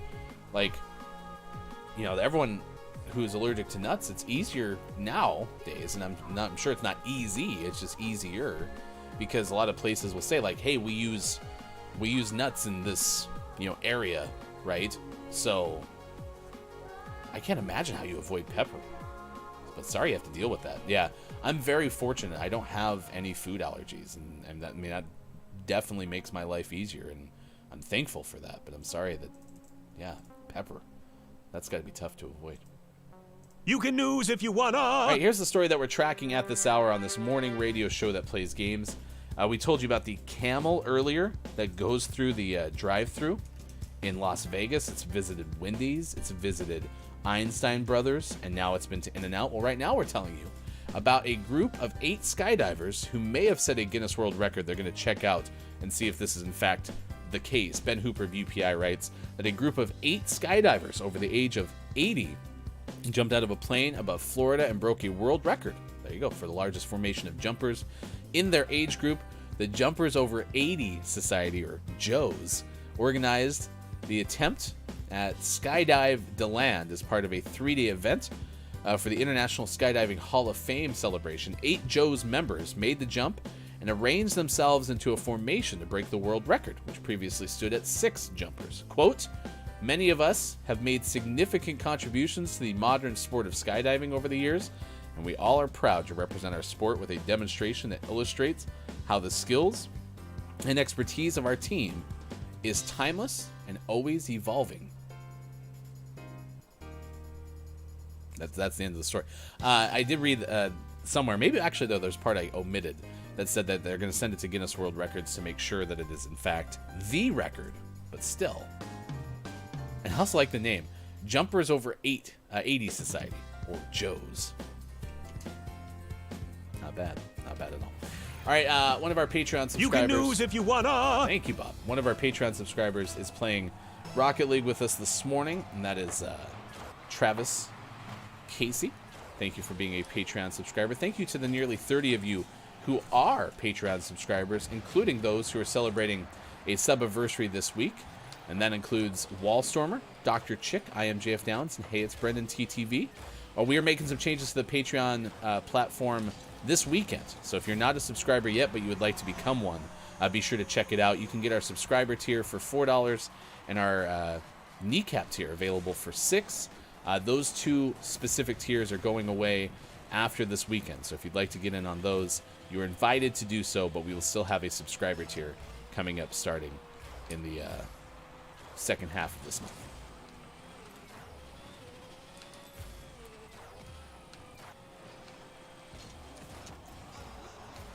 Well, there's one save. I have a challenge where I need to try to get 3 saves. And we have to win. And Sean and I yesterday during our final hour crew when we were achievement hunting, we got me my 3 saves. But then we didn't win the match. And so, since I got that first save, I am going to try to kind of hang back and see if I can get 2 more. But I'll only hang back if it makes sense. And I miss like that.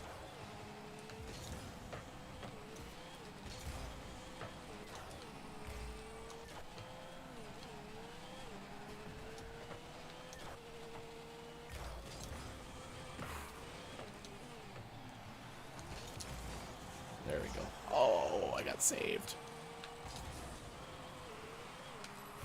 Yeah, I'm intrigued by we have a wide range chat of pizza topping preferences. I'm very impressed. My second favorite pizza topping is certainly Italian sausage, so like that's not too much of a surprise. In fact, I'm probably more surprised by how many people are less into Italian sausage is the answer to that question. But like onions on pizza can really make or break a pizza sometimes, especially if it has like kind of that chicken barbecue vibe. But like I said, I don't think you have to have a barbecue base for a chicken barbecue pizza. I like Sean's suggestion earlier, like have the tomato sauce, maybe even go light sauce if you don't want overwhelming flavor of tomato. But then you could have like that barbecue sauce drizzle. I'm fine with that. That works out pretty well.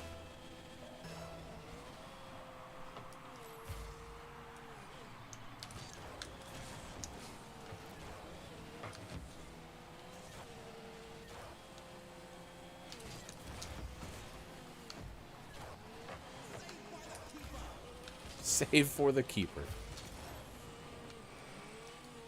Yeah, we don't have much of an offensive attack from the blue team.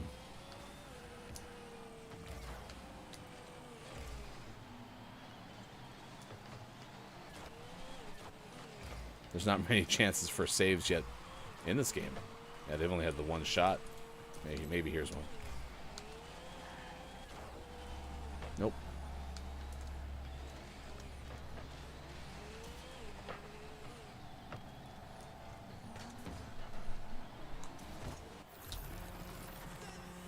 I should have had that. You can call me no defense goof. Yeah, I should have had that one. I was too far forward.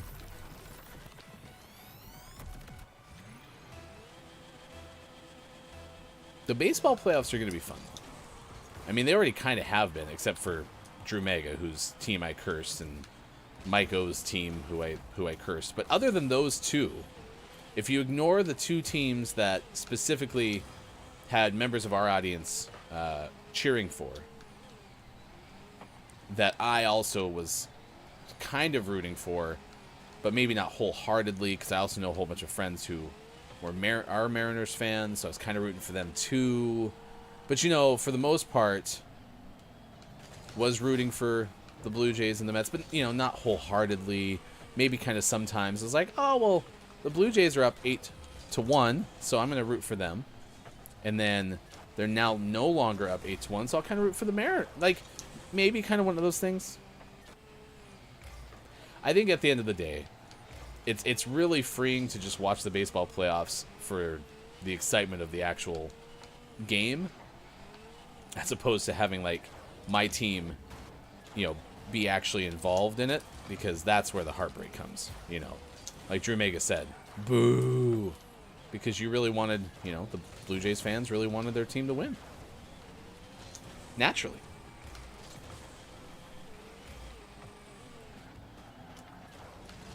Oh no! No, no. Drew Mega Boo. Good morning to Dungeon Master KJ. It's good to see you. Oh, KJ comes through a second favorite as well. Pepperoni. So what is your first favorite pizza topping? Because you're the second person that said that, and that's already more than I had expected. Because I've always pictured pepperoni as being like, I'm ordering a one-topping pizza, and I like meat, you know. Then I always picture people always going for pepperoni. But it looks like that may not be the case. What's really sad is I had every chance in this game to get my 3 saves for that challenge, and I butchered those chances at those last 2.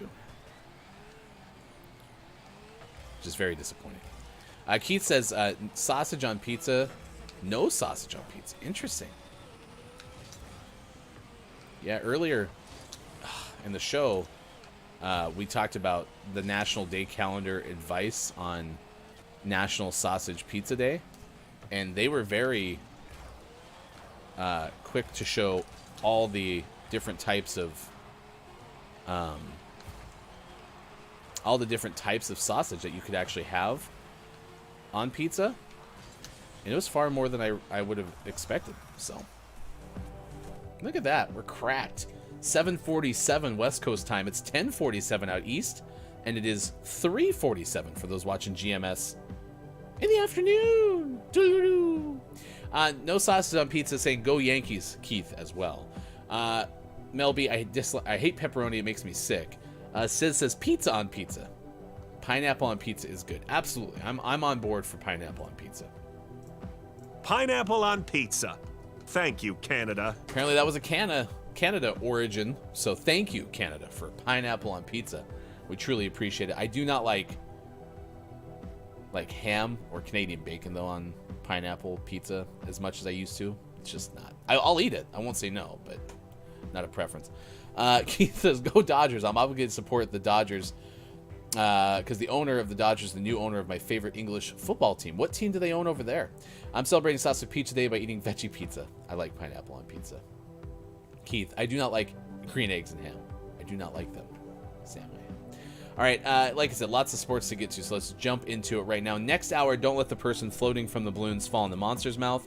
We'll also have takeaways that were pretty okay, clip of the day, and more. We'll also share the best moments from today's show as we send you somewhere to watch on Twitch. Thank you again for everyone who's been going along for the raids and saying good morning from GMS when we send you over to somebody else on Twitch. Keith says, I do not like green eggs and ham, and then said Chelsea FC, Mr. Todd Bowley.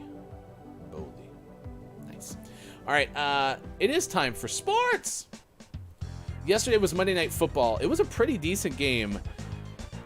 I think I'm only looking at this from a Broncos perspective, and I already have a hard enough time ever rooting for the Raiders, even when it benefits Denver. And it was an AFC West game, Chiefs, Raiders. I don't really like either of those, but I significantly more dislike the Raiders. And so I was looking at a win probability situation, and I don't have any reason today, October 11th, 2022, to think that your Denver Broncos are going to get into the postseason. But I'm going to remain hopeful that they will. I'm going to believe, Travis. I'm going to believe.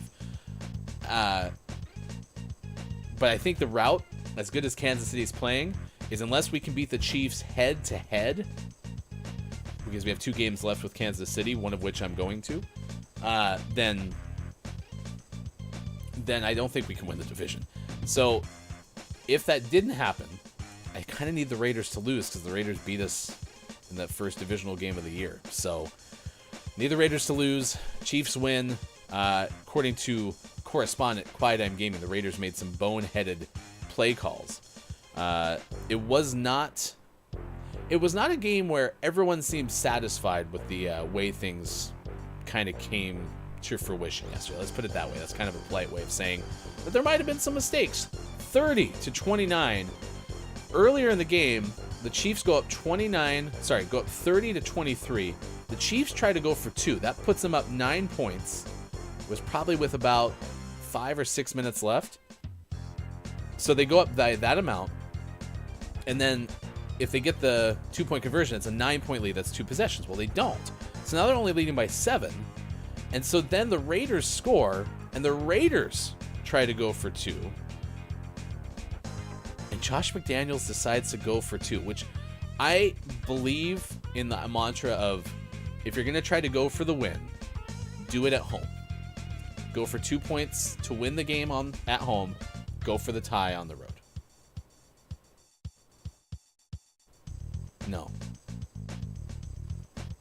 No, that's actually not true.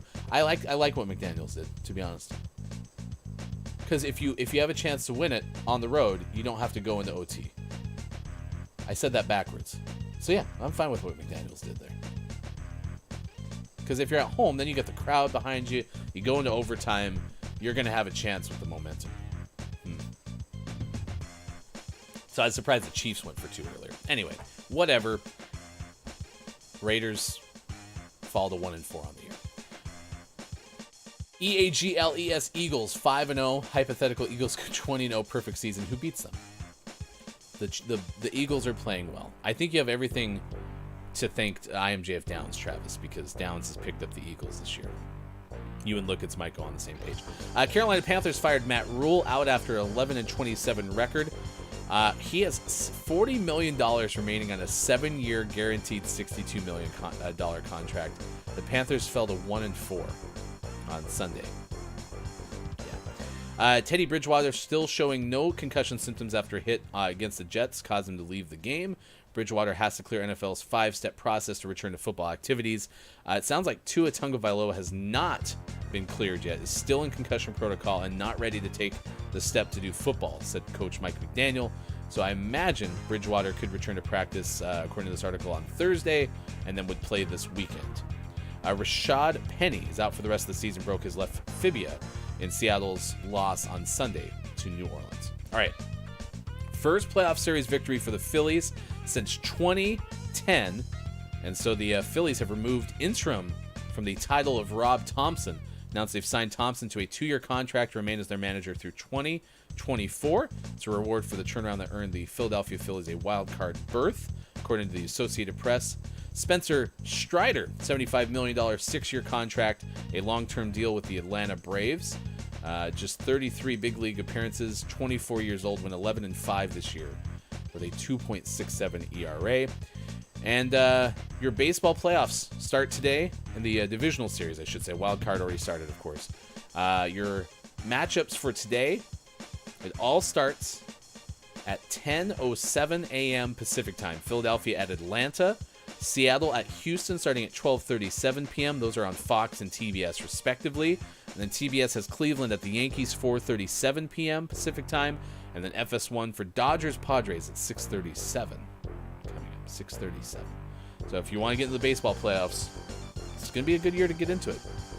So Premier League yesterday, NIF and Avil tied at 1 apiece. That was your soccer scoreboard.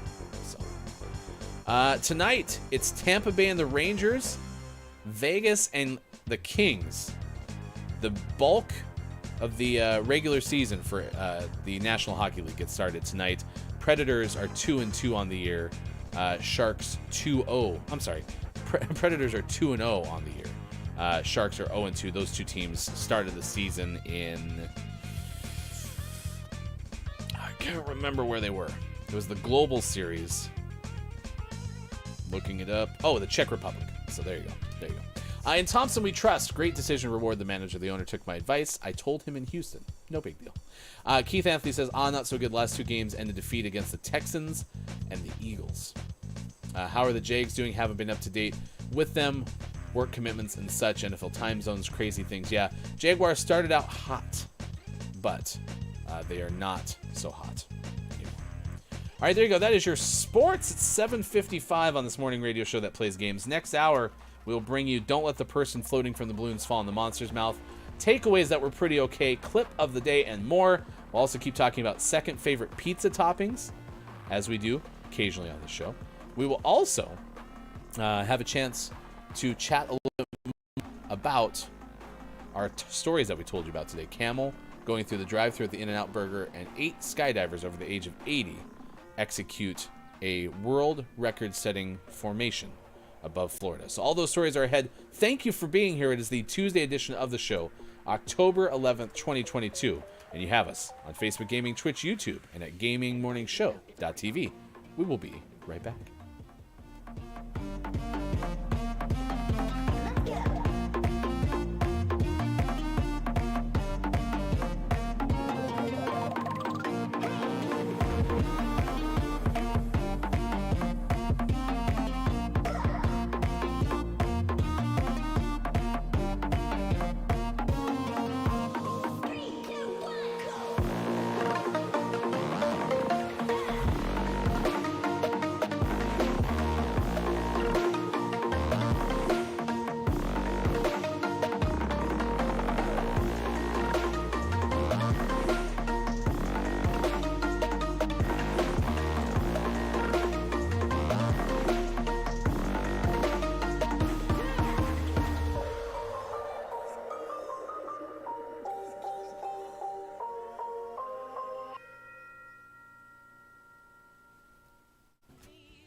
Man, a lot of plural nouns.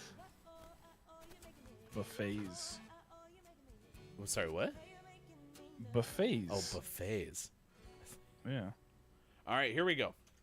The Mad Libs machine is doing its thing. It's getting ready to share this one and only unique story. Build your own dinosaur, as created by you on National Take a Poet to Lunch Day, which is a day that you could celebrate today if you would like to. All right, everyone, take their places. Let's get the warm-up music ready to go.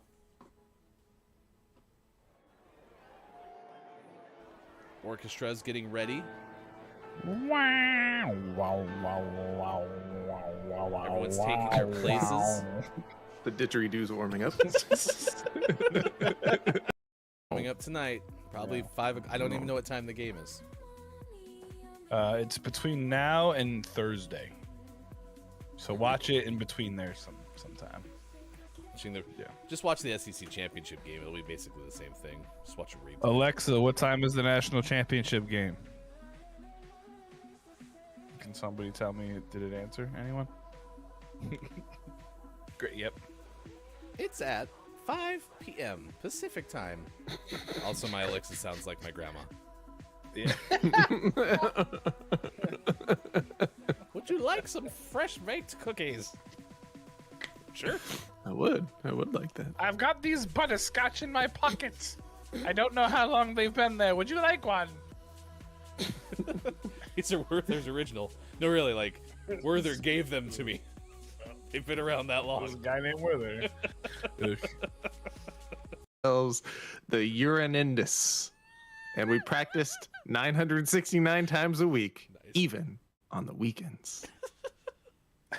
By Eon, we were really good, so he asked if we could play at the school dance. Mr. Wombo, our principal, paid us $1, $2, $3. We were the tepid part of the whole dance.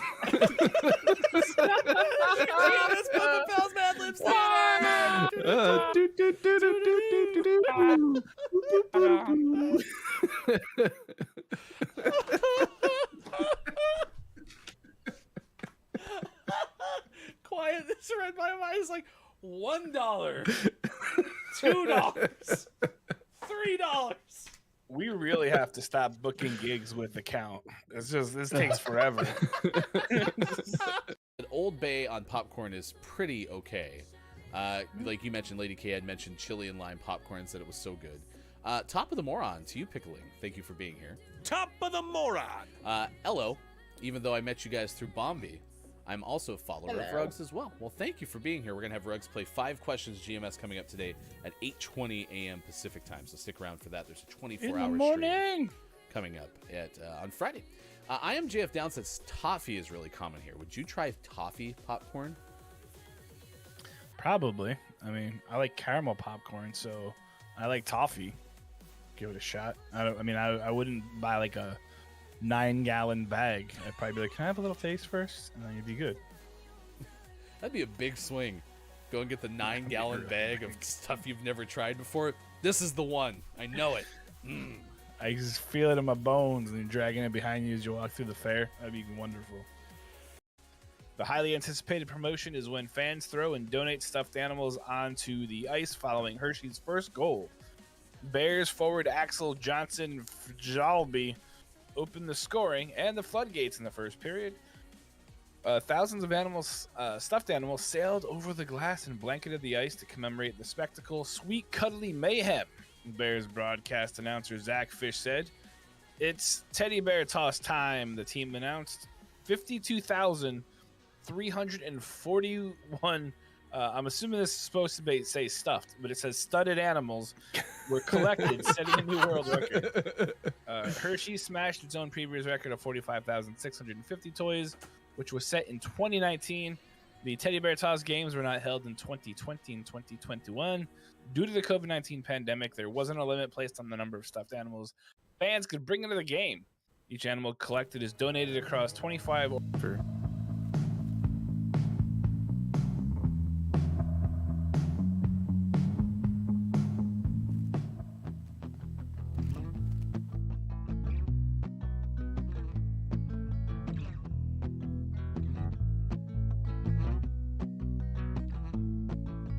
Tell your friends, tell your mom, Gaming Morning Show is on 6 to 9 a.m. Pacific. If you wanna get specific, come Monday through Friday and sometimes after dark. A daily theme with a question mark. We got gaming news and sports and Bob. Hefty, Austin, Mike, and Sean, the heartthrob. I couldn't imagine any other place to go than to start the day with the Gaming Morning Show.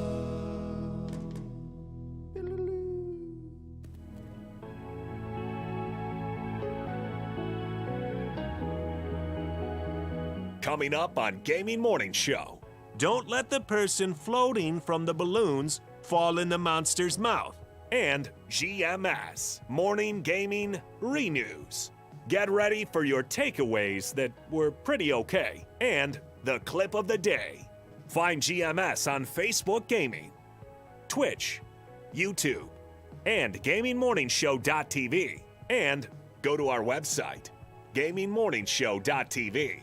Follow us on Twitter @WatchGMS. And thank you for your support of GMS. Right now, go to our website, GamingMorningshow.tv. Time for hour number 3. Oh my gosh, Bob, you're making me dizzy. Morning, gamer. Welcome back. Gaming Morning Show continues. Bob is on a roll this morning. Bob saw it. All right, there we go. That's sports.gaming. Let's say your screen. Good morning, Sean. Good morning. Welcome back. Thank you.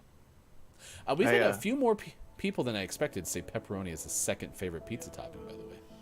Yeah, that is surprising. But I guess it makes sense. It can't be everyone's favorite. Can't have them all. How was your dip out? Did you have a good time? Good. I tried to come visit Bob, but he wasn't answering his box bell. It's like a doorbell, but for a box. I mean, Bob has a whole bunch of interesting things in there. I mean, marble tile floors. Bear skin rug. Mm-hmm. Yeah. Wait, I guess we've never answered that question. Is it a different bear? Is this Bear 2 behind you? I think it's like a faux bear skin rug. Like it's just modeled after Bear. Because Bob wouldn't hurt Bear. Hopefully Bob Bob like doesn't have sidekick bond going on, you know. Hopefully Bob doesn't have any like lizard skinned things in his box. Because if he had the original Bear, this would technically be Bear. It's Diego, Had an the extra bear at the time. GMS Magic Dragon. Ba-doom boom.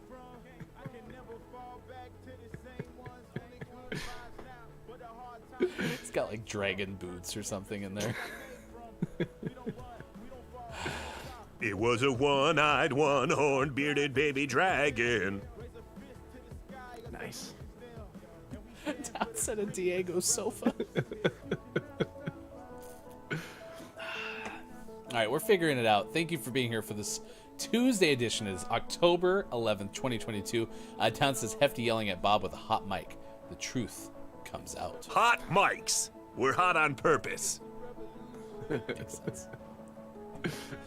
Let's welcome in Welcome in, Final Hour crew. the Final Hour crew. Hello, FHC. Downs, Keith Anthony this morning saying Bear 2.0. Sizz is here as well. Sometimes on Twitter Spaces, that's true. We're sometimes on Twitter Spaces, especially when you remember to plug in the Twitter Spaces phone, which someone didn't do. I can't believe all of Twitter Spaces is run by one phone. You dummy, Bob. Keith Anthony is here as well. Dungeon Meowster KJ, it is good to see you this morning. Travis, thank you for hanging out and playing some Rocket League. Quiet I Am Gaming is here as well. Mel B on YouTube, good morning. Thank you for being here with the FHC. We've talked about pizza toppings throughout the morning. Drew Mega is still mad at me about the Blue Jays, which is fine. Hello. Heavenly Soul is here. Quiet I Am Gaming this morning. Culty Vibes, the Element of One.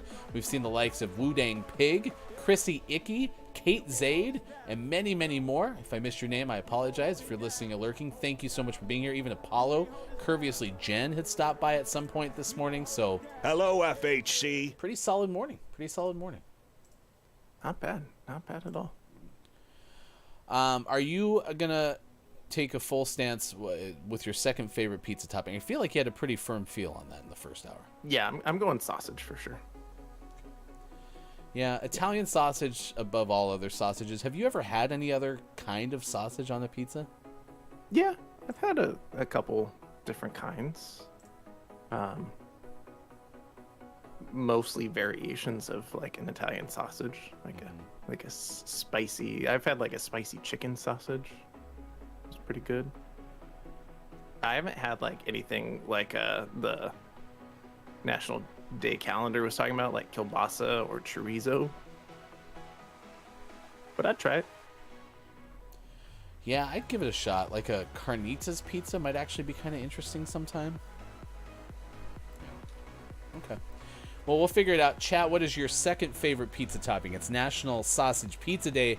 Right now, it's time to play some audience games. We're on a roll. To see the record for the most balloons banked in Don't Let the Person Floating from the Balloons Fall in the Monster's Mouth, remember to type the easy-to-remember acronym, !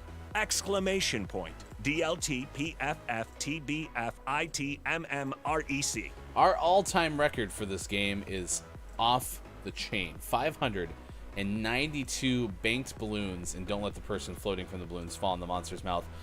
We have never seen this many saved balloons before. We also, missed a total of 2 yesterday? Yeah, we were on a roll, which means today's going to be a struggle. Music and song is your first clue. R. R is the guess from KJ. That did hit. Ding, ding, ding.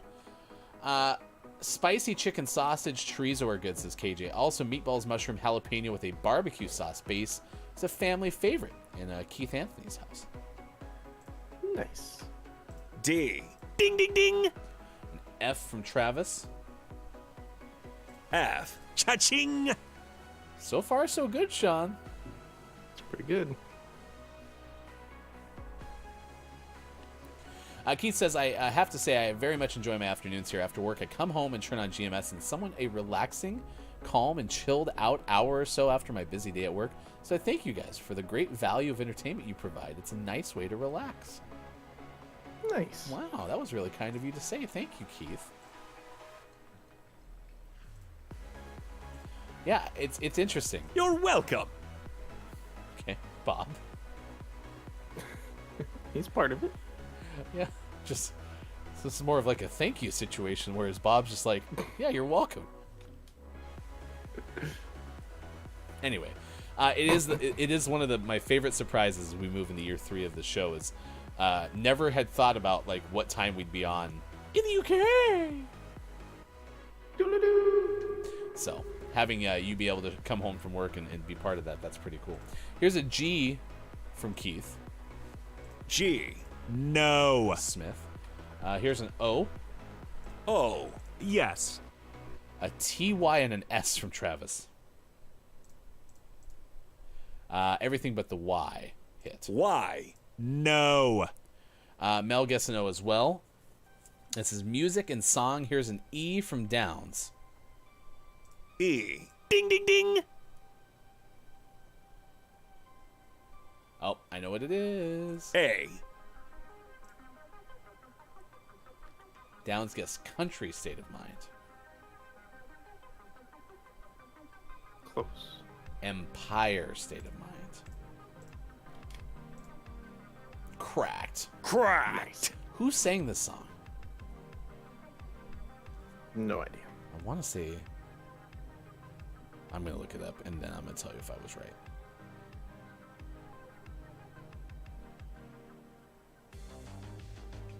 I was wrong. It's a Jay-Z song. Downs was right, though. Cracked. Wait, so Keith just guessed Alicia Keys, and that was what I was going to guess. Was it a collab? Haha, it was featuring Alicia Keys. That's how they tricked you. Just like I predicted. 597 balloons. If we get at least 3 balloons, which is less than half, if we get a failing grade on this puzzle, we have 600 banked balloons for the first time in our show's history. Keep in mind, didn't this current streak break a record that was like 407? Yes. Sounds right. T from KJ. T. Yes. Downs guesses front door.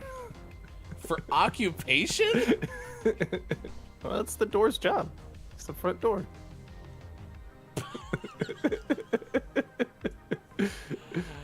Keith says, didn't they collab and then said still in Alicia's song? Yeah, no, listen, featuring still counts as a song. E. No. That was my favorite attraction at Disneyland for a long time was Captain E. No. the Michael Jackson ride. Close. As from Keith. S. Ding, ding, ding.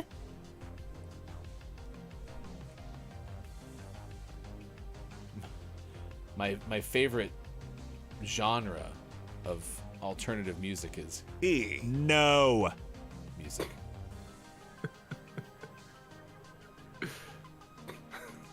Beep, boop, beep, boop. Closer. Bob liked it.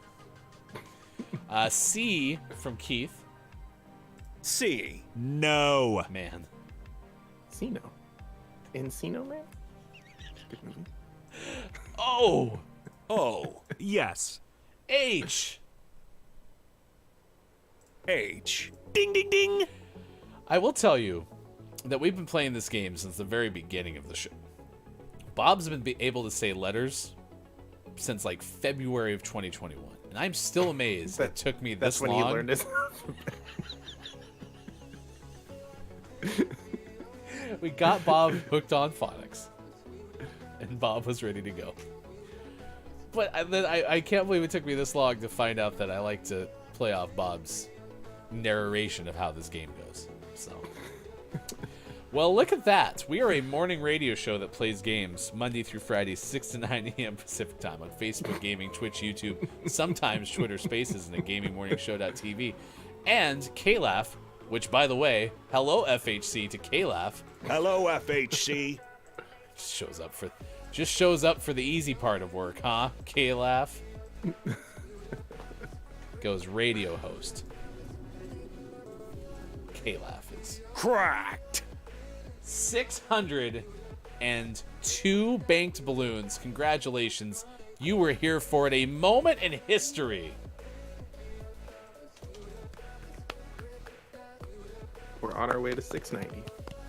That's what you said. That needs to be our next record. Or we always have to stop at 90 after the hundreds. Yeah, that's would be perfect.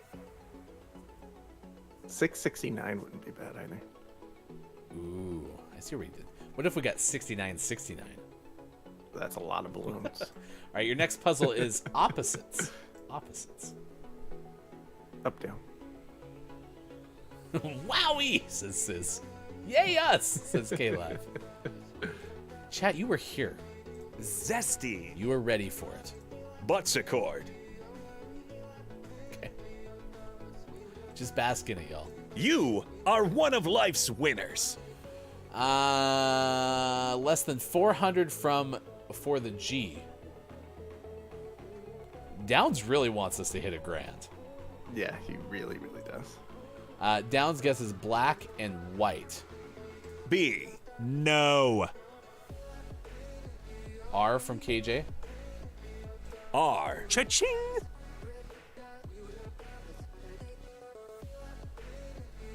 I mean, listen, as hard as it was to get to 400 something, I never thought we'd get to the... I actually believe we can get to 1,000 as opposed to where I was before. P. P. It's just taking no. so long to get here. Right? Also, Pinot Grigio. I think I've made that one before. I want someone to guess an N and a C, and for both of them to not be there. So you can S. say NC no. See, this is going to be our luck. We're going to try to do that, and then we're not going to get the puzzle. T. Ding, ding, ding. A Y from Keith. Y.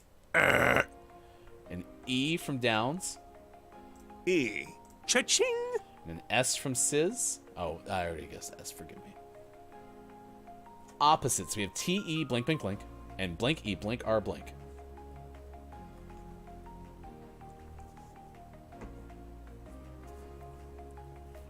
Tears and fears. No, because the R didn't hit, but A was there, so oof. A. Yes.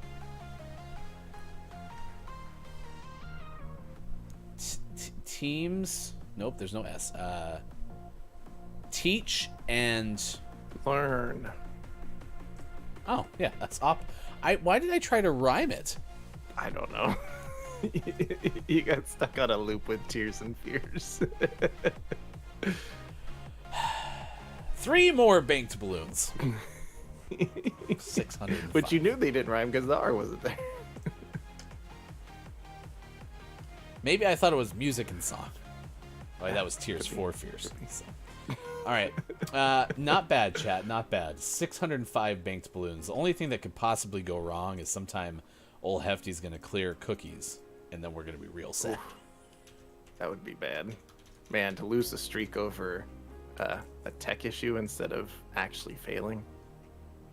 Imagine I don't know if we could come back from that. Imagine not being able to do something that you normally do because of a tech issue. We're not on Twitter Spaces this morning because I forgot to plug in the phone. This would be like if we're in the middle of a record of like most consecutive days on Twitter Spaces, and then we were off. We're gonna do some more achievement hunting in Rocket League. So this game, which Travis is still in, my goal is to get my 3 saves right off the bat, and we're gonna win the game. Sound like a plan? Yep. We're gonna do it. Which is the first time we've tried this today. Yep, officially. Thank you. It's like a Guinness Book of World Records attempt. It only works if you're actually trying it, as opposed to stumbling across it. Yeah, we have the official here watching with his little notepad, probably, maybe a clipboard, possibly. I think all the Guinness like World Record folks have like blazers and stuff even. Yeah, they have like a whole getup. I have killed this fly 13 times. This fly keeps coming back like a fly. Is that an analogy? Oh, they're dropping like flies. That's dropping like flies. They're coming back like flies.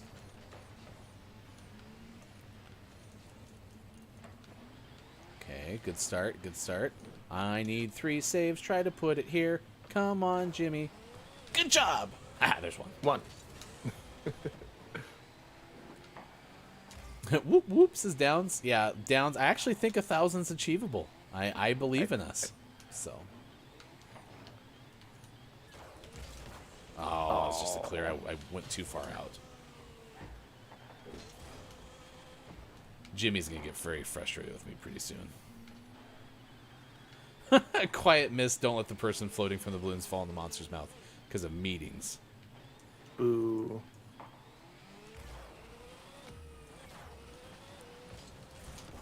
Nice shot. Stupid meetings making me miss it. Well, good news. We're at 605 balloons. You only missed the first time we've ever eclipsed 600. So. But you can still be here for 609, 690, and 669. In that order. Almost in there. Almost there. No! Oh! I slammed on the brakes real hard right there. That was almost an own goal. But you didn't. I'll be honest, I actually don't slam on the brakes when I hit the brakes in this game. I always forget that the square button is brakes. I always hit the reverse button. So it takes a lot longer. Either way, at least you're hitting some sort of not gas. Oh, I went too high. I thought you got a piece of it, though, and would have gotten a save anyway, you know? Like, you saved it and then you hit it again, but apparently not. Oh, yeah. That did happen. Yeah. Must not have been as much of a confirmed save as possible. Get in there.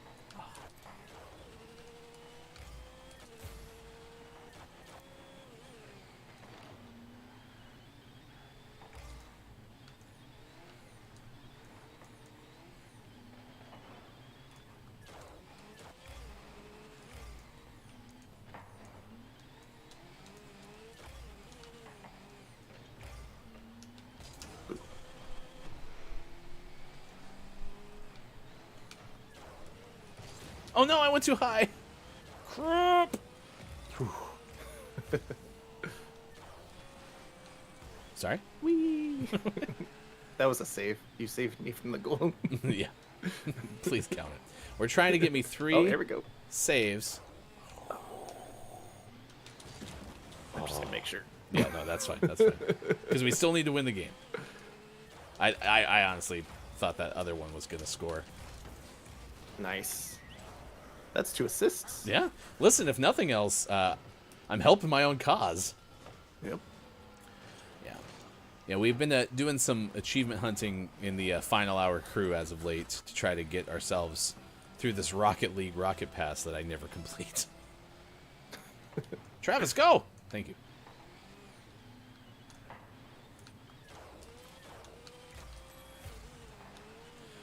Apparently, Travis informed me during the break that he made some signs when he was there for the Phillies playoff clinching victory. Oh, Jimmy was trying to blow me up. That was a smart play, Jimmy. I'm so green as a goalie that I wasn't ready for that move. Yeah. You're not used to playing a good enough goalie that they try to get in your way. But yeah, Travis was at the Phillies like clinching victories in Houston and made some pretty cool signs, like some homemade signs. And we were talking about the Phillies manager getting extended as far as the contract. And Travis informed me that apparently the manager signed one of his signs. Ooh, that's cool. Yeah, at the game. In fact, the owner signed one too.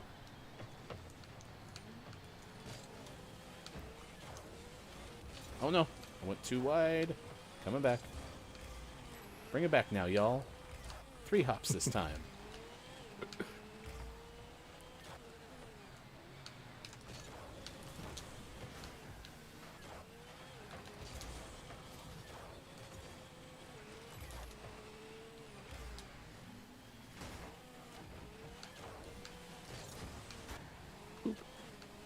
Whoa.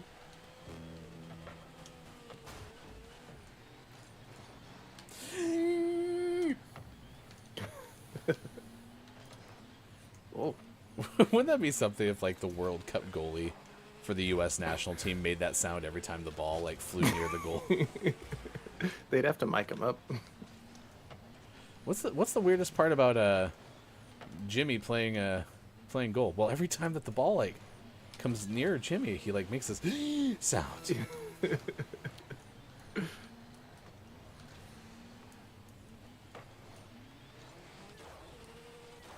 It's very Disturbing. Nice shot, Sean. Thank you. Okay, we just need one more save. No, I only have one. Two Crap. more. Yeah, I thought I had two. We had that supposed to been. Yeah, that really should have been a save. All right, I'm gonna go for the goal or for the ball. Missed.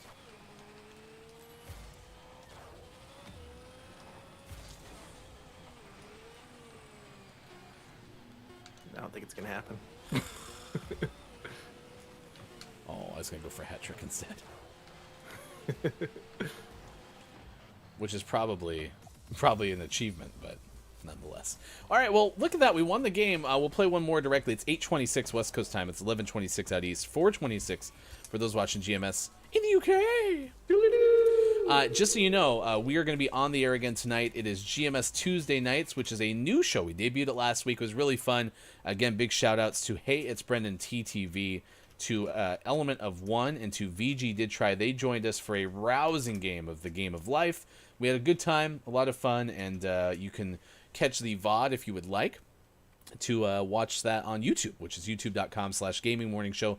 Nonetheless, GMS Tuesday Nights continues with GMS Fudge. Tonight we'll be playing Resident Evil Village, and then coming up next week on GMS Tuesday Nights, it's the first ever episode of GMS Sports. We're going to try to play some of the F1 games, whether that's F1 Manager or F1 2021 or 2022. I don't even remember which one we already own. We might own 2020, to be honest. I think we own opposite ones. Oh, really? If I remember correctly. Well, yeah, because we had looked at... Oh, crud. I wasn't doing my job.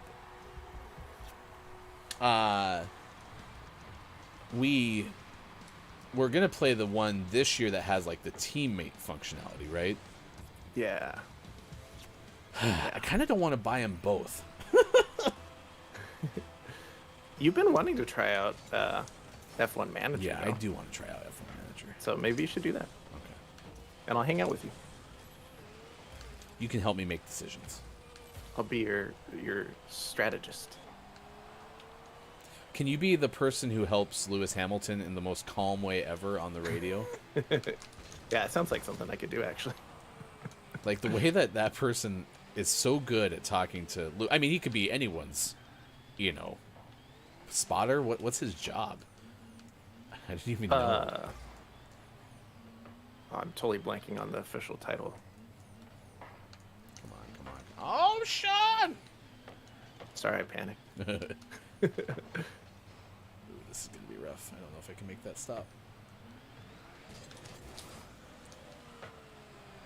That Was Travis. That's two.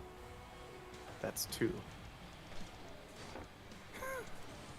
Let's watch this replay. I think Travis was distracted. Yeah. Stop sucking, Travis. Hefty. You pulled a hefty there.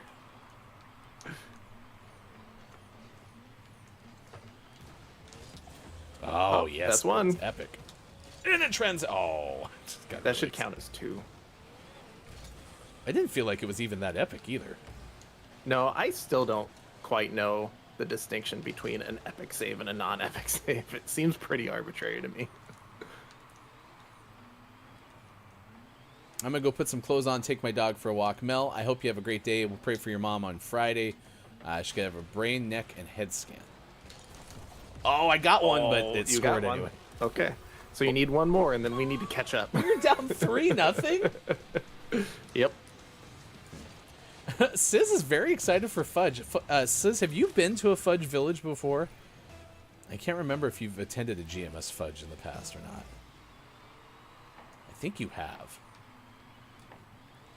Yeah, it's been a while. I think we've almost last played this like February of this year, so it has been quite some time since we did a Fudge. And we're making a vast remodel. Oh, crap. A vast remodel to it, too. Yeah, that'll be a little different, but that's okay.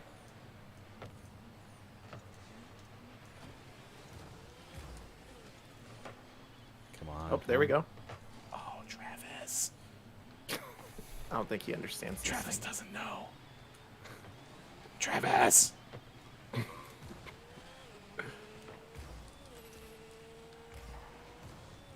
Here we go. Oh, that's just a clear. Boo. Again, we need to start scoring goals, though, so. Moving up. Nice shot, a nice angle. Sorry. It's all good. You hit me the right direction. It's like a painful, goofy laugh right there.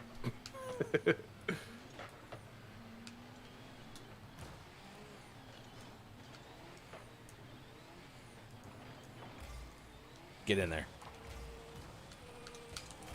Oh. Felt good about that one, too. Sis says, I don't know if I've attended yet. Okay, I swore you were there for one, but again, we've been doing Fudge Village since 2021. There we go. Push it, push it. Oh, crap, there's Travis.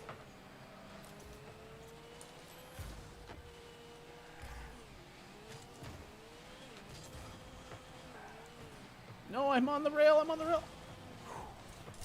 Shoot! Drop my controller! There's chaos!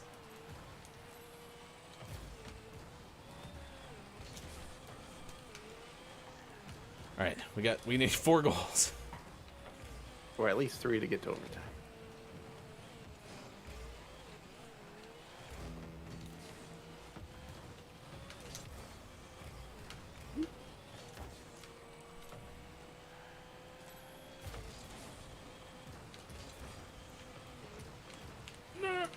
Almost hit that in. Not looking good.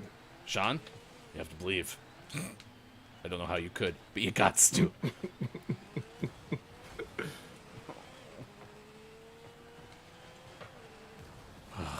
Keep running into people.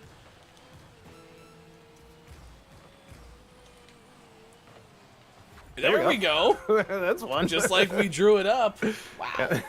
And they owed us one, so it counts as an aerial goal for me. Really? Yeah. I'll take it.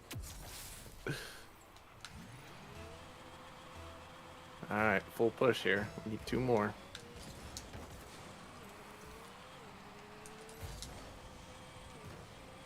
Oh, shoot. Oh, shoot. They used me as a backboard. Those are the worst.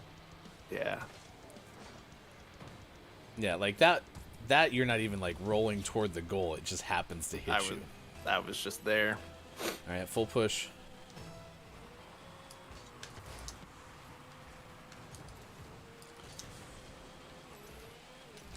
Oh, crap. I wish I had made solid contact with that one.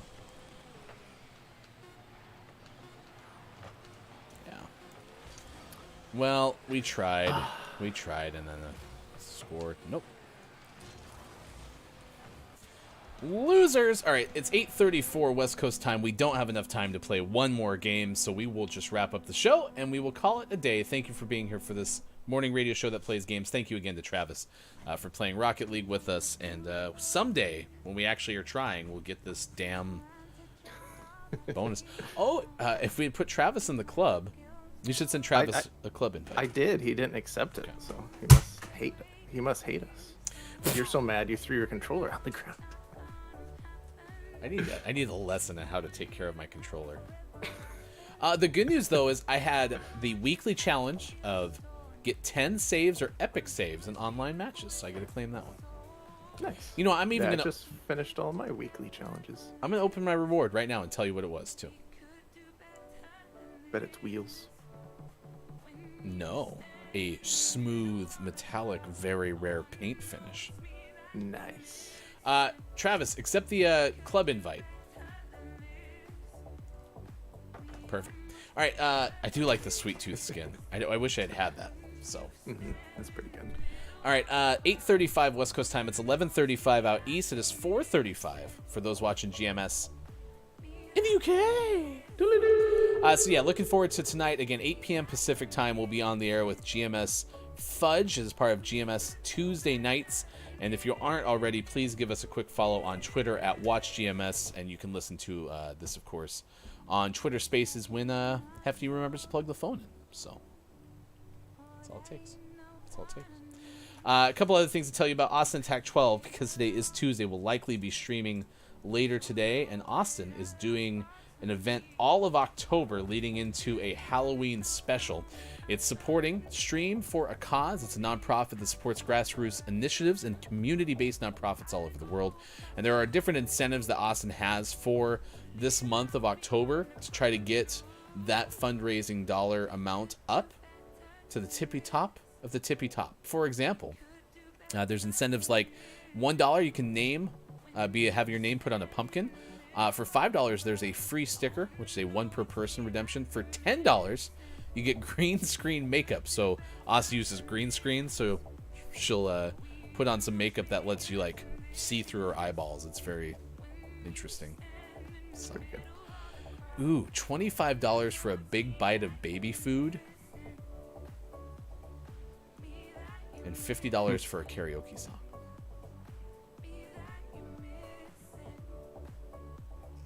Baby food. Gross. 12-hour Halloween party coming up October 29th. If you're not already and you're watching on Twitch, please go follow Austin Attack 12, because that's where you can find all this great stuff from one of our GMS hosts. And so really looking forward to the rest of October with Austin Attack 12. It's been doing like a different costume every single day. It's been kind of a lot of fun to watch. And then Streamer's Lighthouse has one of the classics coming to you. And that's one of their tournaments that they have planned. This is the Tetris tournament that the Lighthouse has. You can go to this Discord channel and you can register for it as well. One of the classics comes to the Lighthouse, be hosting a Tetris tournament where each player takes a turn at getting as far as they can on Tetris, with the person with the highest score being crowned the winner. So click on that link and it'll take you straight to the event. The $1 for your name on the pumpkin sounds like the best deal. Mel B, it is. It's a great deal. And I think they're like little like craft store pumpkins. They look pretty cool. Nice. 8:38 West Coast time. A couple of other stories we told you about today to recap, and then we'll get you the Gaming Morning Show Morning Gaming Re-News.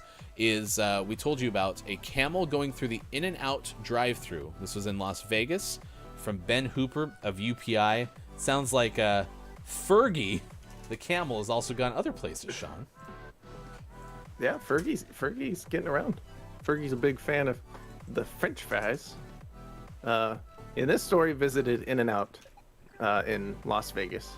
Went through the drive-thru via camel earlier this month on October 4th. It's a dromedary camel named Fergie. Dromedary camel is an Arabian camel with one hump. And we got video of Fergie walking through the drive-thru lane with her handler Brandon Nobles. Nobles told onlookers Fergie is a 14-year-old camel rescued from her former home in Colorado. The video shows Nobles taking Fergie through the drive-thru to get French fries. Quote, "She loves the French fries," end quote. She loves the French fries. I like this story too, because this camel's named Fergie, but it's a one-hump camel, so there is literally no humps. It's just my hump. My lovely camel hump. You're the best. You know exactly where to go with these things. I also told you about 8 skydivers over the age of 80. That's 8 times 8. That's 640 years of collective lived experience. Math. It's pretty good. They set a Guinness record for jumping as a formation. They've called themselves Joes, the Jumpers Over 8 Society. Nice. As they jump out of the airplane, they yell, "Go Joes!" It's true. We also told you that we'd inform you what International Day of the Girl Child is, according to United Nations, or UN.org. 2022 commemorate the 10th anniversary of the International Day of the Girl. In the last 10 years, there have been increased attention on issues that matter to girls amongst governments, policymakers, and the general public, and more opportunities for girls to have their voices heard on the global stage. Yet investments in girls' rights remain limited, and girls continue to confront a myriad of challenges to fulfilling their potential, made worse by concurrent crises of climate change, COVID-19, and humanitarian conflict. Girls around the world continue to face unprecedented challenges to their education, their physical and mental wellness, and the protections needed for a life without violence. COVID-19 has worsened existing burdens on girls all over the world and worn away important gains made in the last decade. I'm going to share that with you in the chat. I know that there is some top of mind moments going on in Iran right now, and I need to be more educated to share relevancy to that, but I believe that has something to do toward women. And so if International Day of the Girl Child can be any segue into learning more about something that's going on in the world, including something I need to do, that could be potentially something. So, all right. Thank you for being here. Tuesday nights tonight starts at 8 p.m. Pacific time. Let's get the Gaming Morning Show Morning Gaming Renews, a recap of the video game headlines of the day. And if you missed any of it, you can go to our Twitter and search the hashtag GMS Morning Gaming News. Once again, here's hashtag video game expert Sean. Good morning. It is still Tuesday, October 11th, 2022, and this is your Gaming Morning Show Morning Gaming Renews. Overwatch 2 came out. Ooh, it's been rough.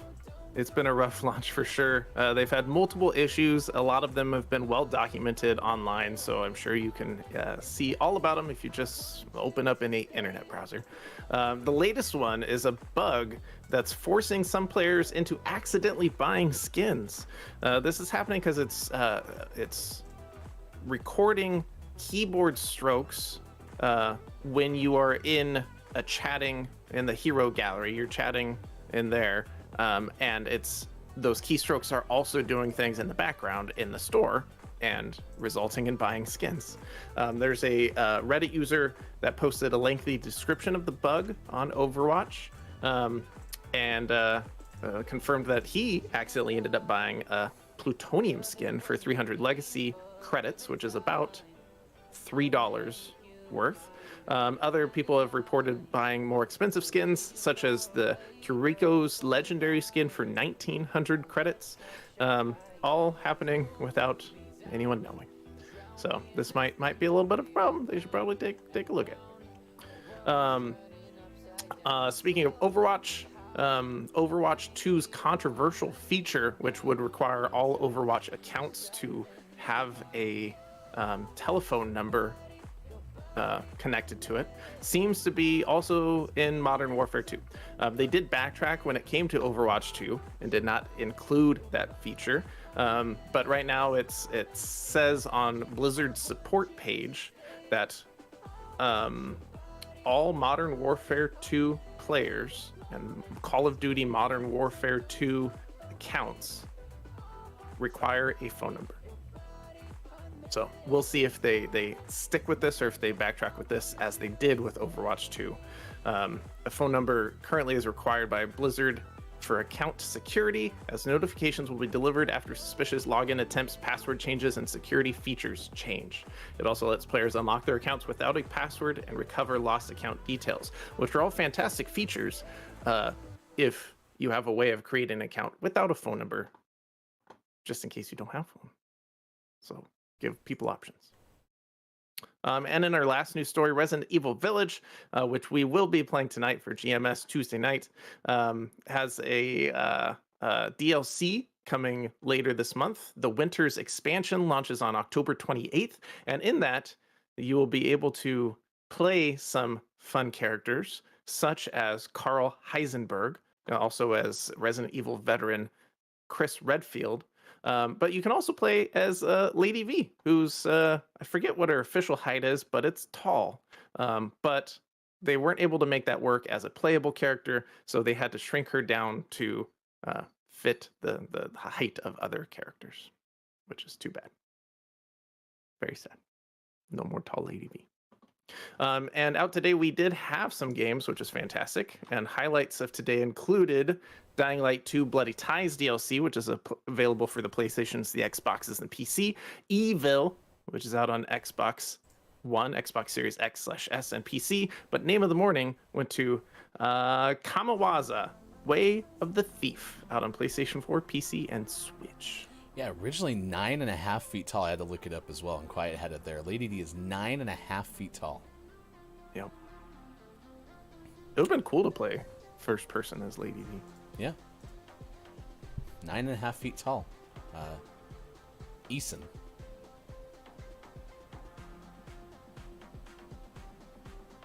It's backwards, nice. Nice. Rats. All right, what are your takeaways that were pretty okay? What is something you learned from today's show? We need to know those. We'll get those to you after we check out our clip of the day. I'm going to give Billy Thundergun Teammate of the Match award today to somebody who just... Okay, it was probably not trying to suck up, but I actually need to pay more attention to the first 2 hours now, because when our chat goes really fast, I can't go back and look. So I found somebody who did make a very kind compliment to us, and I appreciate that. Also is approaching 850 messages all time, so on the verge of the 999 plus club. Today's Billy Thundergun Teammate of the Match goes to Keith Anthony this morning. Nice. Keith was kind enough to say what Keith said about GMS in the UK. Very much enjoy my afternoons here after work and come home, turn on GMS. Somewhat relaxing, calm, and chilled out hour after a busy day. So I thank you guys for the great value of entertainment you provide. It's a nice way to relax. Also, it's rooting for the Yankees and the Dodgers. So, all right, takeaways pretty okay after the clip of the day. The clip of the day. Hey, look, it's the clip of the day. Homemade duct tape studio. I can't have it plugged in or else it makes this horrendous buzz that you all hear on the stream. And I haven't figured out how to make that not happen. So I have to charge it after the show and then have it unplugged during the show. Huh. So... That's not gonna work. Yeah, it's not plugged in. It literally is... I can't turn it off and back on again. It won't turn back on because it's literally dead. So... What if you just strategically set it up so that when you're not actually speaking, it mutes everything, and you just plug it in, take it up, plug it, take it up, plug it in, take it up, plug it in. Piece of cake. Facebook gaming, Twitch, YouTube, GamingMorningShow.tv. There's no way that would get annoying. Not a chance. Maybe we should hire an intern, and their only job is to mute and plug in, unmute and unplug. It's like a radio version of red light, green light. Exactly. All right, what are your takeaways that were pretty okay? What is something you learned from today's show? And then we are going to send you over to Matu. I'm a 26-year-old singer-songwriter from Patagonia, Argentina, now living in London. Released my first EP called Becoming. You can listen to it on all music platforms. Feel free to join the chat. Add a song from the song list by typing !SR, name of the song. We're sending you over there because Music is Code has got Matu on suggested channels this morning on Twitch. So we'll go say good morning from GMS if you'd be so kind as to help us out. And we'll also get you GMS best moments of the day in just a second. Right now it's time for your takeaways that were pretty okay. We'll start with Sports Doc Gaming. My takeaway comes from our list, and I'm going to just read it again. Who needs spinach and artichoke dip when you can have spinach and artichoke pizza? It's just like the dip, only less steps. With the dip, you have to find something to dip it, and then take a bite. With the pizza, you just take a bite. Very good list of the day today. Brilliant. Go ahead and share it one more time in chat if you'd be so kind. But yeah, that was pretty impressive. My takeaway that was pretty okay, Sis said camels are crazy, which is good in of itself. But more people consider pepperoni their second favorite pizza topping than I would have imagined going into today. Nice. That's pretty good. I learned sausage on pizza is super popular and has its own day. Absolutely. Absolutely. As it should. All right. For everyone who made it possible, for Austin, for Sean, I am Hefty Goof. We will be back on the air tonight at 8 p.m. Pacific time for GMS Tuesday nights. So please join us if you can.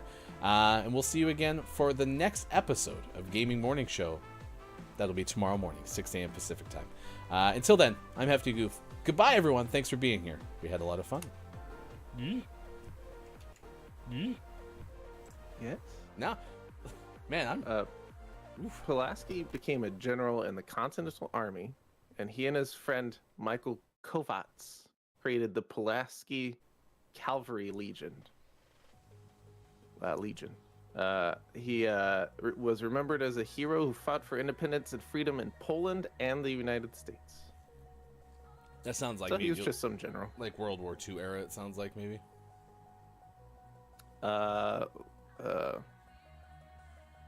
Maybe. More like Revolutionary War. Oh, really? Yeah. Oh. Yeah. Was born in 1745. Was born March 4th or March 6th, 1745. It's definitely not March 5th, though. That much we can tell you for sure. But definitely died October 11th, 1779.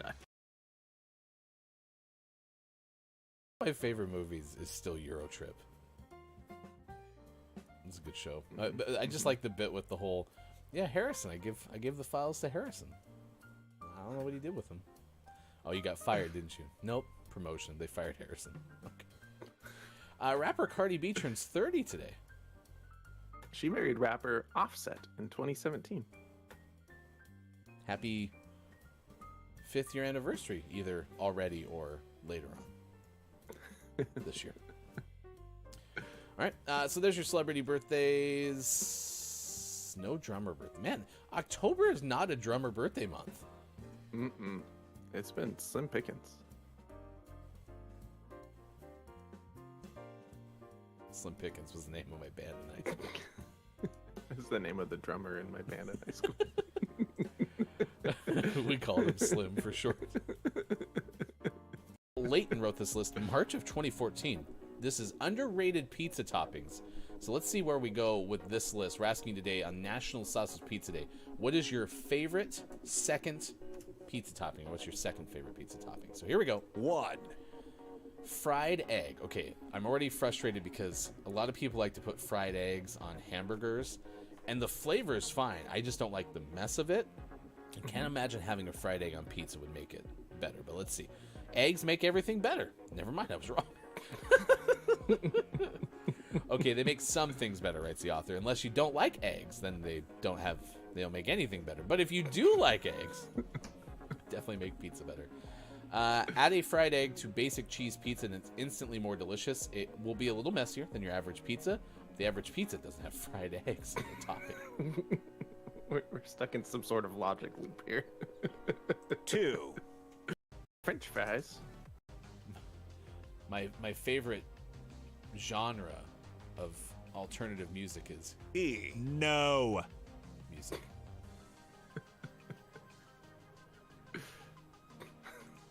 Beep boop beep boop. Closer. Bob liked it. C from Keith. C. No. Man. Encino. Encino Man? Good movie. Oh. O. Yes. H. H. Ding ding ding. I will tell you that we've been playing this game since the very beginning of the show. Bob's been able to say letters since like February of 2021. And I'm still amazed it took me this long. That's when he learned his We got Bob hooked on phonics. And Bob was ready to go. French fries. In this story, visited In-N-Out in Las Vegas.